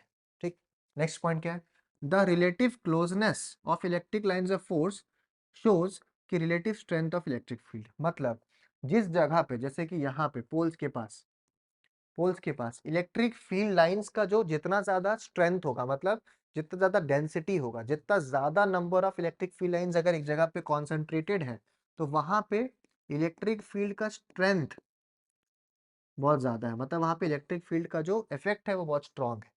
जहां पे ज्यादा number of electric field lines present है, जहां जो कि खास करके पोल्स के पास, मतलब चार्जेस के ऐसे कॉर्नर्स के पास सबसे ज्यादा होता है, वहां पे इलेक्ट्रिक फील्ड का स्ट्रेंथ बहुत हाई होता है। और जहां पे लाइंस बहुत गैप गैप में है, बहुत दूर दूर में है, ठीक, इलेक्ट्रिक फील्ड लाइंस जहां पे बहुत गैप गैप में है, तो वहां पे इलेक्ट्रिक फील्ड का जो स्ट्रेंथ होता है वो बहुत वीक होता है। ठीक है, तो वही बोल रहा है कि रिलेटिव क्लोजनेस, जितना ज्यादा क्लोज होगा, जितना ज्यादा घना होगा इलेक्ट्रिक फील्ड लाइंस, वहां पे इलेक्ट्रिक फील्ड का स्ट्रेंथ ज्यादा है, जहां पे कम होगा वहां पे इलेक्ट्रिक फील्ड का स्ट्रेंथ कम। ये चीज को लिखा हुआ है यहाँ पे। उसके बाद, the lines of force have a tendency to contract in length, attraction between opposite charges and separate from each other, repulsion between like charges. मतलब कि लाइंस ऑफ फोर्स क्या है कि कॉन्ट्रैक्ट, मतलब उसका एक टेंडेंसी होता है, उसका एक चाहत होता है कि वो अपने लेंथ को कॉन्ट्रैक्ट हो सकता है अपने लेंथ में, अगर दो पॉजिटिव चार्जेस के बीच में क्या होगा, अट्रैक्शन होगा, और एक दूसरे से सेपरेट हो जाता है जब रिपल्शन होता है। मतलब कि अगर इलेक्ट्रिक फील्ड लाइंस के, मतलब दो चार्जेस इसके बीच में अट्रैक्शन हो रहा है, तो दोनों का इलेक्ट्रिक फील्ड लाइंस क्या हो जाएगा, कॉन्ट्रैक्ट हो जाएगा। अगर दोनों के बीच में रिपल्शन हो रहा है तो इलेक्ट्रिक फील्ड लाइंस क्या हो जाएगा, सेपरेट हो जाएगा, इस चीज को याद रखना है। और लास्ट पॉइंट क्या है, the lines of force are continuous, no breaks, मतलब कि लाइंस ऑफ फोर्स के बीच में कोई भी ब्रेक नहीं आएगा। ऐसा नहीं कि यहां तक इलेक्ट्रिक लाइन है फिर बीच में नाला आ गया, ऐसा नहीं होगा। तो लाइंस ऑफ फोर्स क्या होगा, कंटिन्यूअस होगा, कहीं पे कोई कोई रुकावट नहीं, कोई गैप नहीं, कुछ नहीं, ठीक। और ये जो लाइंस है वो इमेजिनरी है, ऐसा सही में कोई लकीर नहीं खींचा हुआ रहता है, ये याद रखना आपको, ठीक। बट इलेक्ट्रिक फील्ड जो इफेक्ट है वो रियल है, जो लाइंस बना हुआ है वो इमेजिनरी। क्लियर ये बात, ठीक है। आई होप यहां तक आपको सब कुछ समझ में आ रहा है, ठीक। अभी इसके नेक्स्ट टॉपिक को क्या है अपना, इलेक्ट्रिक डाइपोल मोमेंट। हम लोग अभी डाइपोल के बारे में जस्ट बात की कि डाइपोल क्या था, two equal and opposite charges separated by a small distance. और उस डिस्टेंस को याद रखना, एक चीज बहुत इंपॉर्टेंट है कि माइनस क्यू और प्लस क्यू, ये दोनों अगर एक डाइपोल के बीच का चार्जेस और दोनों का बीच का डिस्टेंस को अपने 2l लेते हैं, ठीक। थोड़ा सा आगे चलेंगे अपने क्लियर हो जाएगा कि क्यों 2l लेते हैं, तो हम लोग यहाँ पे इसको 2l लेंगे। तो डाइपोल मोमेंट का, डाइपोल मोमेंट जिसको अपने p से डिनोट करते हैं, उसका फॉर्मूला होता है charge into separation. Charge into separation मतलब 2ql या फिर q इंटू 2l, ठीक। तो चार्ज क्या है, कोई भी एक चार्ज ले लो, इंटू इन दोनों के बीच का सेपरेशन अपने क्या माने थे, 2l। तो चार्ज इंटू 2l होता है अपना डाइपोल मोमेंट, ठीक। अभी तो डाइपोल मोमेंट p से डिनोट होता है product of one charge and the distance between the charges. ये एक वेक्टर क्वांटिटी है, और याद रखना डाइपोल मोमेंट हमेशा नेगेटिव चार्ज से पॉजिटिव चार्ज की तरफ डायरेक्टेड होता है, ठीक। और इसका यूनिट क्या हो जाएगा, चार्ज की यूनिट क्या होता है, कूलम, डिस्टेंस का यूनिट क्या होता है, मीटर। तो डाइपोल मोमेंट का यूनिट क्या होगा, कूलम मीटर, ठीक। अभी बहुत इंपॉर्टेंट डेरिवेशन है ये डेरिवेशंस आएगा ही आएगा, इसमें से दोनों में से कोई एक डेरिवेशन आएगा ही आएगा। दो डेरिवेशंस है कि एक डाइपोल की वजह से एक्सिस पे, उसको उसके एक्सिस पे, जिसको अपने एक्सियल पोजीशन भी बोलते हैं, एक्सियल पोजीशन, या फिर इसको अपने बोलते हैं एंड ऑन पोजीशन। तो एक डाइपोल की वजह से एक पॉइंट P पे, जो कि उसी के एक्सिस पे लाई करता है, वहां पे इलेक्ट्रिक फील्ड क्या होगा, ठीक। तो अब जैसे डाइपोल में क्या है, माइनस क्यू, ये क्या है प्लस क्यू, दोनों के बीच का डिस्टेंस अपने क्या लिए थे, 2l। 2l को अपने ब्रेक किया हाफ हाफ, तो ये क्या है l, और फिर ये क्या है l, ठीक। और इसके डाइपोल के सेंटर से एक पॉइंट, एक r डिस्टेंस पे एक पॉइंट है P, जिसपे हम लोग को नेट इलेक्ट्रिक फील्ड कैलकुलेट करना है, ठीक। तो अभी हम लोग को अगर इलेक्ट्रिक फील्ड कैलकुलेट करना है, तो यहाँ पे डाइपोल मतलब क्या, दो ही दो चार्जेस ही तो है, एक माइनस क्यू है और एक प्लस क्यू है। तो हम लोग ऐसा क्यों नहीं कर सकते कि अगर हम लोग इसकी वजह से, इस माइनस चार्ज की वजह से यहाँ पे इलेक्ट्रिक फील्ड कैलकुलेट कर लेते हैं पहले, फिर प्लस क्यू की वजह से इलेक्ट्रिक फील्ड कैलकुलेट कर लेते हैं, और दोनों को वेक्टर एडिशन इसमें कर देते हैं, ठीक। तो E1 क्या है, E1 हम लोग क्या माने, electric field intensity due to charge plus Q. तो ये प्लस क्यू की वजह से, ये प्लस क्यू की वजह से जो यहाँ पे इलेक्ट्रिक फील्ड है वो क्या है, E1। और माइनस क्यू की वजह से जो इलेक्ट्रिक फील्ड है वो क्या है, E2। अब इलेक्ट्रिक फील्ड इंटेंसिटी अपने जानते कैसे इतने समझते हैं कि अगर एक पॉजिटिव टेस्ट चार्ज उस पॉइंट पे आता है, तो वहां पे उसके ऊपर कैसा फोर्स लगेगा, वैसे अपने तो अपने तो हम लोग वैसे निकालते हैं। अभी इस चीज का ध्यान रखना है कि पॉजिटिव चार्ज किधर फोर्स लगाएगा, तो अगर यहाँ पे एक पॉजिटिव चार्ज है, तो पॉजिटिव चार्ज इस पॉजिटिव चार्ज को किस तरफ फोर्स लगाएगा, बाहर की तरफ। इसीलिए E1 का डायरेक्शन हम लोग क्या लिए हैं, आउटवर्ड्स लिए हैं, ठीक। बट नेगेटिव चार्ज किस तरफ फोर्स लगाएगा, तो अपनी तरफ अट्रैक्ट करेगा पॉजिटिव चार्ज को, इसीलिए हम लोग E2 का डायरेक्शन को इनवर्ड्स लिए है, ठीक। अभी हम लोग को पता है कि E due to a point charge का फॉर्मूला क्या है, 1/4πε0 इनटू सोर्स चार्ज Q, जो कि यहाँ पे दोनों क्या है, Q है। साइन हम लोग नहीं लेते यहाँ पे, ठीक, क्योंकि हम लोग यहाँ पे डायरेक्शन खुद मार्क कर दिए, तो साइन लेने का क्या जरूरत है, बाय डिस्टेंस का स्क्वायर। तो अभी देखिए पॉजिटिव चार्ज की वजह से इलेक्ट्रिक फील्ड क्या था, E1। और E1 के लिए यहां से लेके यहां तक का डिस्टेंस है R, ठीक, पूरा सेंटर से। पर हमको E1 निकालने के लिए पॉजिटिव चार्ज से लेके यहाँ तक का डिस्टेंस चाहिए, और ये डिस्टेंस क्या है? अगर यहाँ से यहाँ तक का डिस्टेंस L है, टोटल डिस्टेंस R है, तो ये क्या होगा? R minus L। तो E1 के लिए जो प्लस Q वाला जो डिस्टेंस है वो होगा R माइनस L का स्क्वायर। ठीक, अब E2 के लिए, E2 मतलब माइनस क्यू के लिए यहाँ से यहाँ तक का डिस्टेंस चाहिए। ठीक, चार्ज से लेके पॉइंट तक का डिस्टेंस, तो यहाँ से यहाँ तक है R, उसके बाद का डिस्टेंस यहाँ से यहाँ तक क्या है? L। तो R प्लस L हो जाएगा टोटल डिस्टेंस। तो अभी आपको क्लियर हुआ कि क्यों हम लोग डाइपोल मोमेंट में या डाइपोल निकालने time length between the charges को हम लोग 2L माने थे, ताकि हम लोग का ये डेरिवेशन आसान हो जाए, ये L में ब्रेक हो जाए। तो E2 का फॉर्मूला क्या आया? 1/4πε0 into Q by R plus L का होल स्क्वायर। ठीक, और नेट दोनों का डायरेक्शन हम लोग को दिख रहा है यहाँ पे ऑपोजिट है, तो ऑब्वियस सा बात है कुछ माइनस कुछ होने वाला है। अब पॉसिबिलिटी क्या है? E1 माइनस E2 होगा या E2 माइनस E1 होगा। तो उसके लिए कैसे समझेंगे? अब देखिए कि क्योंकि प्लस Q का चार्ज नजदीक है इस पॉइंट से, तो इसका इफेक्ट क्या होगा? डोमिनेट होगा। और प्लस Q वाला का इफेक्ट कौन सा है? E1। तो ये क्या होगा? ज्यादा होगा, E2 कम होगा। तो नेट इलेक्ट्रिक फील्ड निकालने के लिए अपने क्या करेंगे? E1 minus E2। ठीक, ये दोनों का इक्वेशंस को पुट करेंगे और माइनस करेंगे। E1 माइनस E2 पुट किए। ठीक, Q/4πε0 कॉमन आया। E1 में था 1/r माइनस एल का whole square minus 1/r plus L का होल स्क्वायर। अपने एलसीएम लिए, जब अपने एलसीएम लेंगे तो क्या होगा? r माइनस एल का whole square into R plus L का होल स्क्वायर। बाहर में है Q/4πε0। अभी एलसीएम लेने की वजह से ये वाला ऊपर मल्टीप्लाई, ये वाला इधर मल्टीप्लाई, तो r प्लस एल का whole square minus r minus L का होल स्क्वायर। Q/4πε0 बचा बाहर।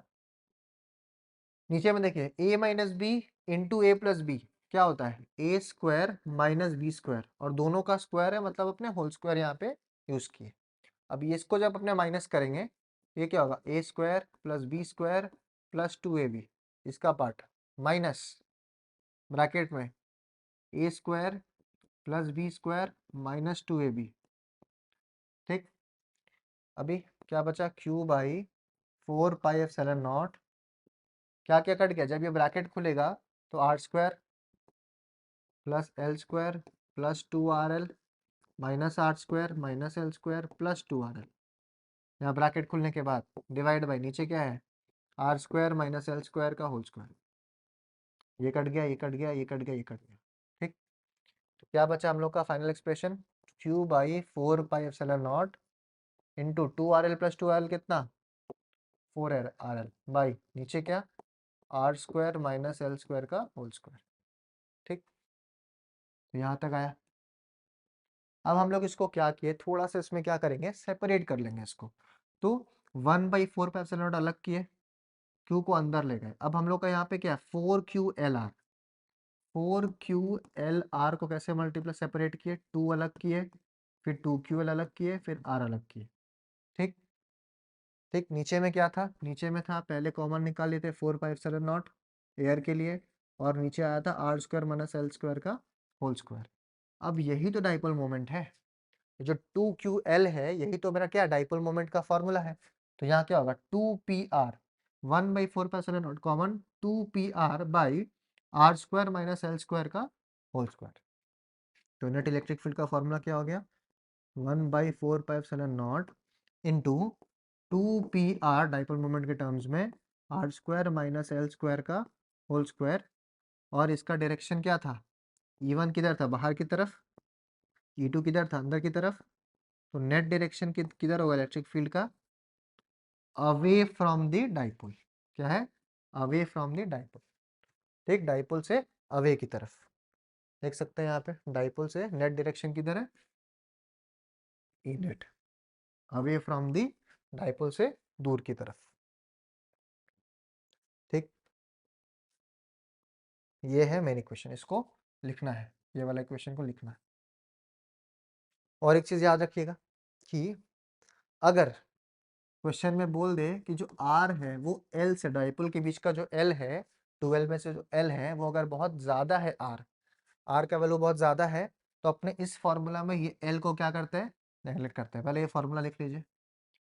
एल को नेग्लेक्ट करेंगे तो क्या बचेगा, ई बचेगा 1/4 pi epsilon naught two P R by, ये हट गया तो आर स्क्वायर का होल स्क्वायर बचा, ये पूरा पार्ट हट चुका है। ये हटने के बाद आर स्क्वायर का स्क्वायर क्या होगा, आर का पावर 4, ये कटा 3। तो इसका जो नेट फॉर्मूला आता है इसको अपने के मानते हैं, के इंटू 2p/r क्यूब। ठीक है, कौन सा पॉइंट के लिए, एक्सियल पॉइंट के लिए।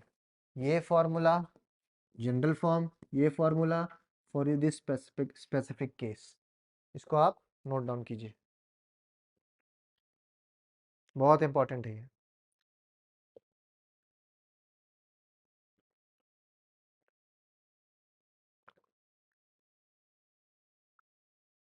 ठीक है, इस चीज को याद रखना है। ठीक, तो एक डेरिवेशन था एक्सियल पॉइंट के लिए। अब यहाँ पे जो नेक्स्ट डेरिवेशन है वो है कौन से पॉइंट के लिए, इक्वेटोरियल पॉइंट के लिए। अब इक्वेटोरियल पॉइंट क्या होता है, ये है -q, ये है +q, ये है सेंटर पॉइंट, ये है L, ये है L, दोनों के बीच का डिस्टेंस को अपने 12 माना था। तो ये अगर सेंटर से एक पॉइंट R के डिस्टेंस पे एक P पॉइंट है, तो इस पॉइंट को अपने कहते हैं क्या, इक्वेटोरियल पॉइंट, या फिर इसको अपने कहते हैं ब्रॉड साइड ऑन पोजीशन। ये चीज याद रखना है, क्वेश्चन में ये दोनों में से एक डेरिवेशन 100% आता ही आता है। ठीक, तो अगर आपने इसको ज्वाइन करते हैं ऐसे डॉटेड लाइन से, तो हम लोग अगेन क्या करेंगे, इसकी वजह से एक इलेक्ट्रिक फील्ड निकालेंगे, इसकी वजह से एक इलेक्ट्रिक फील्ड निकालेंगे, दोनों का इलेक्ट्रिक फील्ड इंटेंसिटीज का वेक्टर सम करेंगे। ठीक, हम लोग मानते हैं कि इसका जो एंगल है ये थीटा है। ठीक, तो अगेन प्लस चार्ज की वजह से हम लोग इलेक्ट्रिक फील्ड को क्या माने थे, E1 माने थे। नेगेटिव चार्ज की वजह से हम लोग क्या माने थे, E2 माने थे। ये पॉजिटिव है, यहाँ हम लोग क्या इमेजिन करेंगे, पॉजिटिव टेस्ट चार्ज रखा हुआ है, तो ये पॉजिटिव को क्या करेगा, अलोंग द लाइन रिपेल करेगा। ये नेगेटिव चार्ज इस नेगेटिव चार्ज को अपनी तरफ क्या करेगा, अट्रैक्ट करेगा। तो E1 का डायरेक्शन ऊपर की तरफ, E2 का डायरेक्शन नीचे की तरफ। अगर ये थीटा है तो अगर हम यहाँ पे एक लाइन ड्रॉ करेंगे पैरेलल, तो ये भी थीटा होगा। ठीक, ये क्या है, कॉरेस्पॉन्डिंग एंगल्स। क्लियर है बात। अभी हम लोग को क्या करना है, अगर मेरे को E1 और E2 मिल गया, E1 और E2 मिल गया, तो हम लोग क्या करेंगे, हम लोग को निकालना नेट इलेक्ट्रिक फील्ड। तो E1 का वैल्यू क्या है, अब E1 का वैल्यू क्या है, ये तो डायरेक्शंस है। E1 का वैल्यू क्या है, तो E1 का वैल्यू क्या होगा, k into Q by distance between the charges. तो अभी यहाँ पे ये डिस्टेंस क्या है, r, ये डिस्टेंस क्या है, l। तो अगर हम ये राइट एंगल नहीं बन रहा है यहाँ पे, ये राइट एंगल में ये डिस्टेंस क्या हाइपोटेन्यूज है, हाइपोटेन्यूज का डिस्टेंस क्या होगा, आर स्क्वायर प्लस बेस क्या है, एल स्क्वायर का रूट। सिमिलरली यहाँ पे भी डिस्टेंस तो सेम ही है, तो ये डिस्टेंस यहाँ पे भी सेम है, R square plus L square का रूट। तो E1 बोलो चाहे E2 बोलो, दोनों का वैल्यू क्या है, 1/4 pi epsilon not Q by distance का स्क्वायर। डिस्टेंस क्या है यहाँ पे, रूट है, तो रूट का स्क्वायर करेंगे तो यहाँ पे रूट हट जाएगा। ठीक, यहाँ पे E2 में भी सेम चीज, बस इन दोनों का डायरेक्शंस क्या है, अलग अलग है। एक का डायरेक्शन क्या है, एक का डायरेक्शन यहाँ देखिए, एक का डायरेक्शन क्या है, एक का डायरेक्शन E1 ऊपर है, एक का डायरेक्शन E2 नीचे। ठीक, और ये जो एंगल्स बन रहा है यहाँ पे वो क्या है, थीटा है। तो नेट इलेक्ट्रिक फील्ड जो है, अगर हम लोग उसको कंपोनेंट्स में ब्रेक करते हैं, तो थीटा की तरफ वाला कंपोनेंट क्या होता है, कॉस थीटा। उसके ऑपोजिट वाला कंपोनेंट क्या होता है, साइन थीटा। तो E1 का एक कंपोनेंट इस तरफ क्या बनेगा, E1 कॉस थीटा, ऊपर की तरफ क्या बनेगा, E1 sine theta. Similarly E2 का एक कंपोनेंट इस तरफ क्या बनेगा, कॉस थीटा, नीचे की तरफ साइन थीटा। साइन और साइन आपस में क्या हो जाएगा, कैंसिल हो जाएगा। साइन और साइन कंपोनेंट आपस में कैंसिल हो जाएगा, कॉस और कॉस कंपोनेंट आपस में क्या हो जाएगा, ऐड हो जाएगा। ठीक, तो नेट इलेक्ट्रिक फील्ड का फॉर्मूला क्या हो गया, E1 cos theta plus E2 cos theta. अब यहाँ ध्यान दीजिएगा, नेट इलेक्ट्रिक फील्ड हो गया E1 cos theta plus E2 cos theta. और यहाँ पे E1 और E2 क्या है, मैग्नीट्यूड्स ऑफ इलेक्ट्रिक फील्ड है due two plus charge and minus charge respectively, जिसका दोनों का वैल्यू सेम है। तो अगर हम E1 और E2 को E मान लेते हैं, E, हम लोग यहाँ पे E नेट निकाल रहे हैं, तो E नेट क्या हो जाएगा, 2 into E into cos theta. E1 और E2 E मान लिए, ठीक, तो 2 इंटू ई कॉस थीटा। अब यहाँ पे अगर हम लोग इस ट्रायंगल को वापस से देखते हैं, जो राइट एंगल ट्रायंगल देखे थे, राइट एंगल ट्रायंगल, ये राइट एंगल ट्रायंगल में ये थीटा है, 90 डिग्री है, ये है अपना आर, ये है अपना एल, ये है root over of R square plus L square, मतलब ये है अपना परपेंडिकुलर, ये है अपना बेस, ये है अपना हाइपोटेन्यूज। तो कॉस थीटा का रेशियो क्या हो जाता है, कॉस थीटा हो जाता है बेस बाई हाइपोटेन्यूज। बेस क्या है एल, हाइपोटेन्यूज क्या है root over of R square plus L square. तो वहाँ पे जो कॉस थीटा आया था, वहाँ पे अपने रिप्लेस कर दिया 2 into E into cos theta क्या आया, L by root over of L R square plus L square. ये हो गया अपना ई नेट का फॉर्मूला। और ई के जगह पे अपने क्या रिप्लेस करेंगे, ये वाला पार्ट। तो ये पार्ट रिप्लेस करने के बाद जो हम लोग का फाइनल फॉर्मूला आया है वो क्या है, 2 इंटू ई रिप्लेस हो गया यहाँ पे 1/4πε0 into Q by R square plus L square, यहाँ से आया, दोनों सेम ही है, कोई भी एक बैठा दो।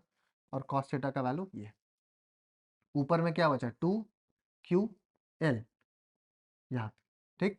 और नीचे में क्या क्या बच गया, 4πε0 R square plus L square का पावर 3/2।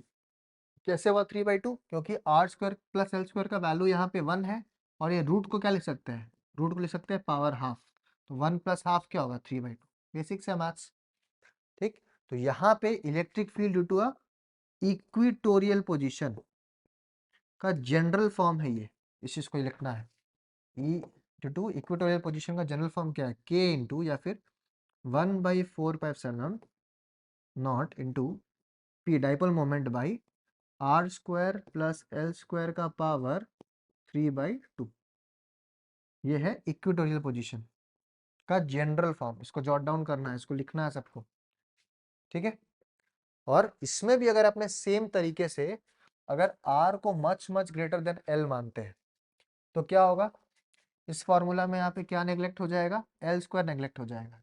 और एल स्क्वायर नेग्लेक्ट होगा तो क्या होगा, यहाँ पे जो इसका नेट फॉर्मूला आएगा एल स्क्वायर का नेग्लेक्ट होने के बाद वो होगा के पी बाई आर क्यूब। तो ई टू इक्वेटोरियल पोजीशन क्या हो जाएगा, K into P by R cube.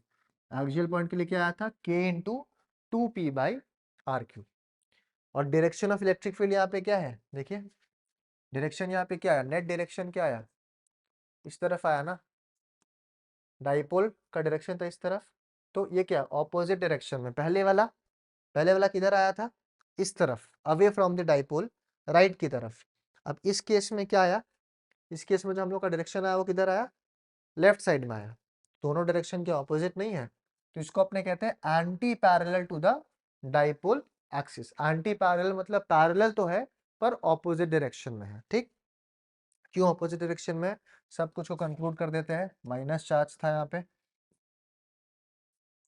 यहाँ पे था प्लस चार्ज।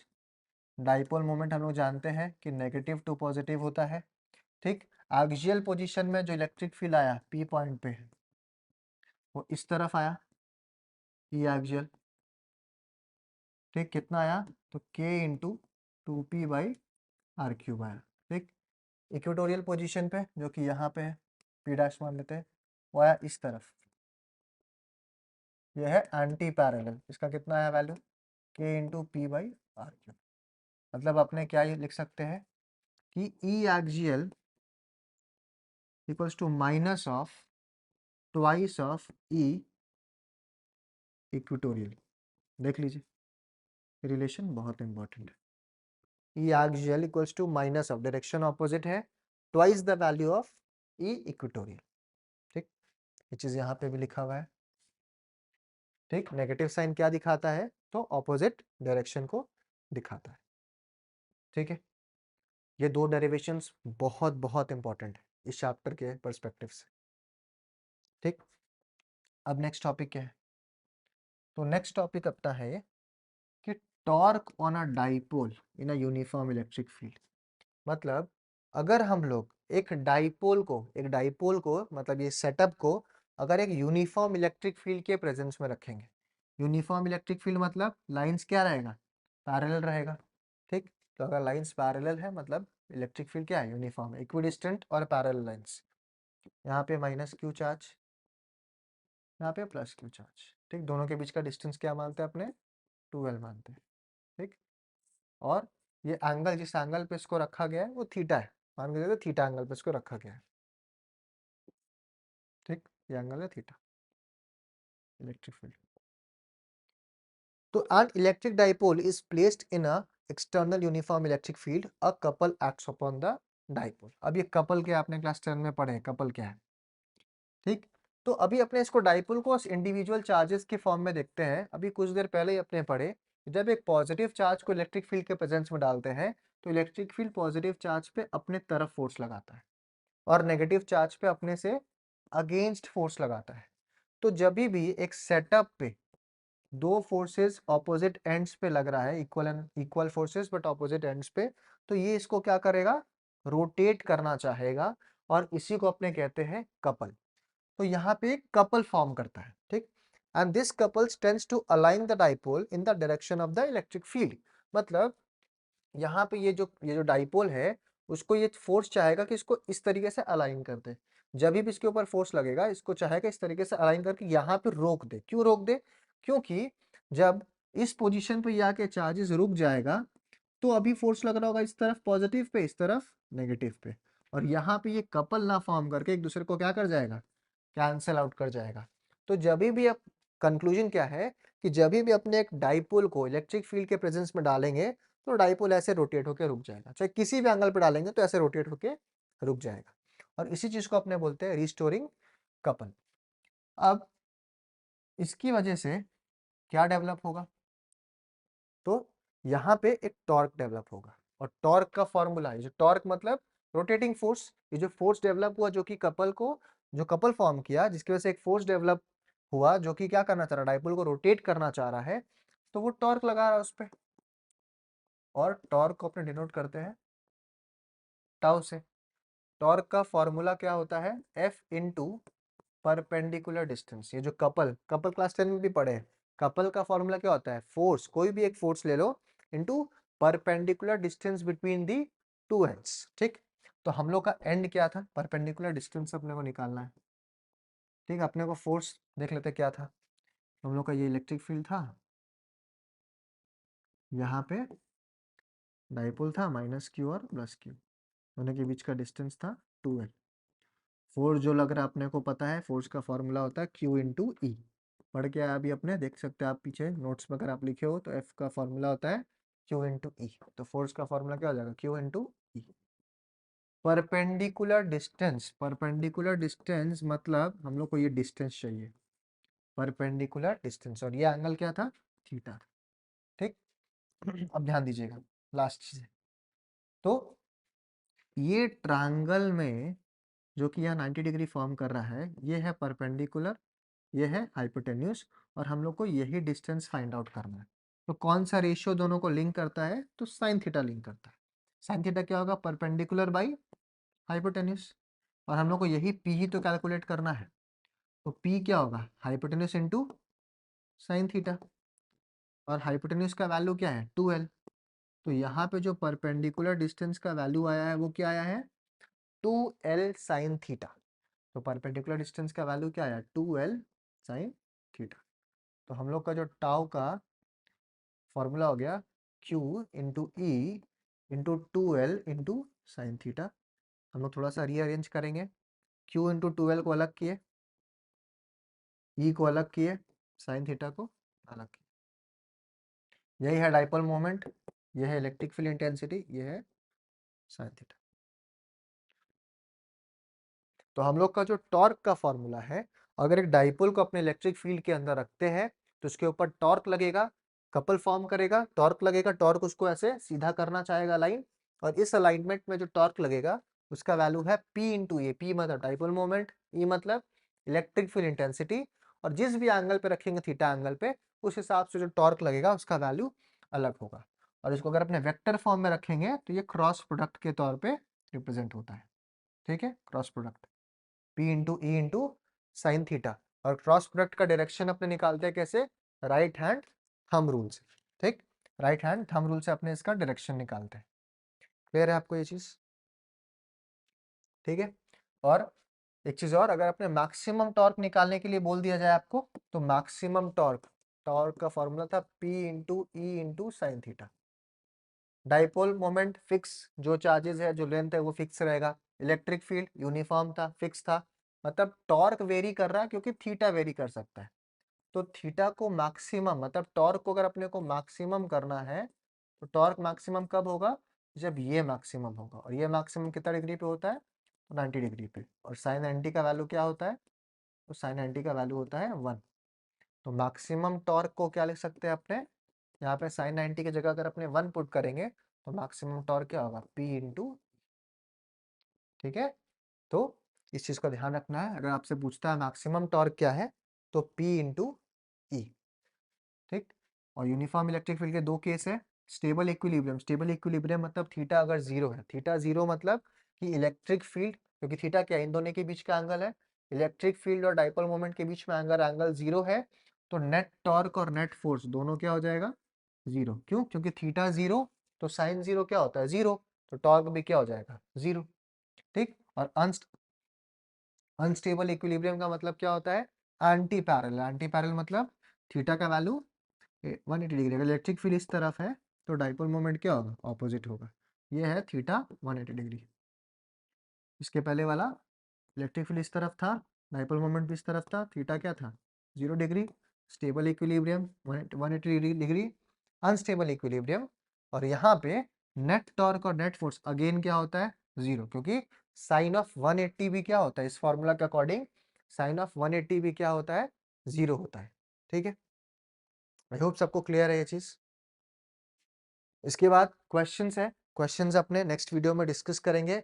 बहुत सारा न्यूमेरिकल्स है चैप्टर में, तो अपने इसको सामने वाले वीडियोस में कवर करेंगे। ठीक, जहाँ पे अपने सिर्फ न्यूमेरिकल्स के बारे में बात करेंगे। सो आई होप सबको समझ में आया है। सो काइंडली इस सीरीज को फॉलो कीजिएगा। सारा चैप्टर्स के बारे में हम लोग इसी तरीके से वन शॉट में बात करेंगे। So thank you and have a nice day.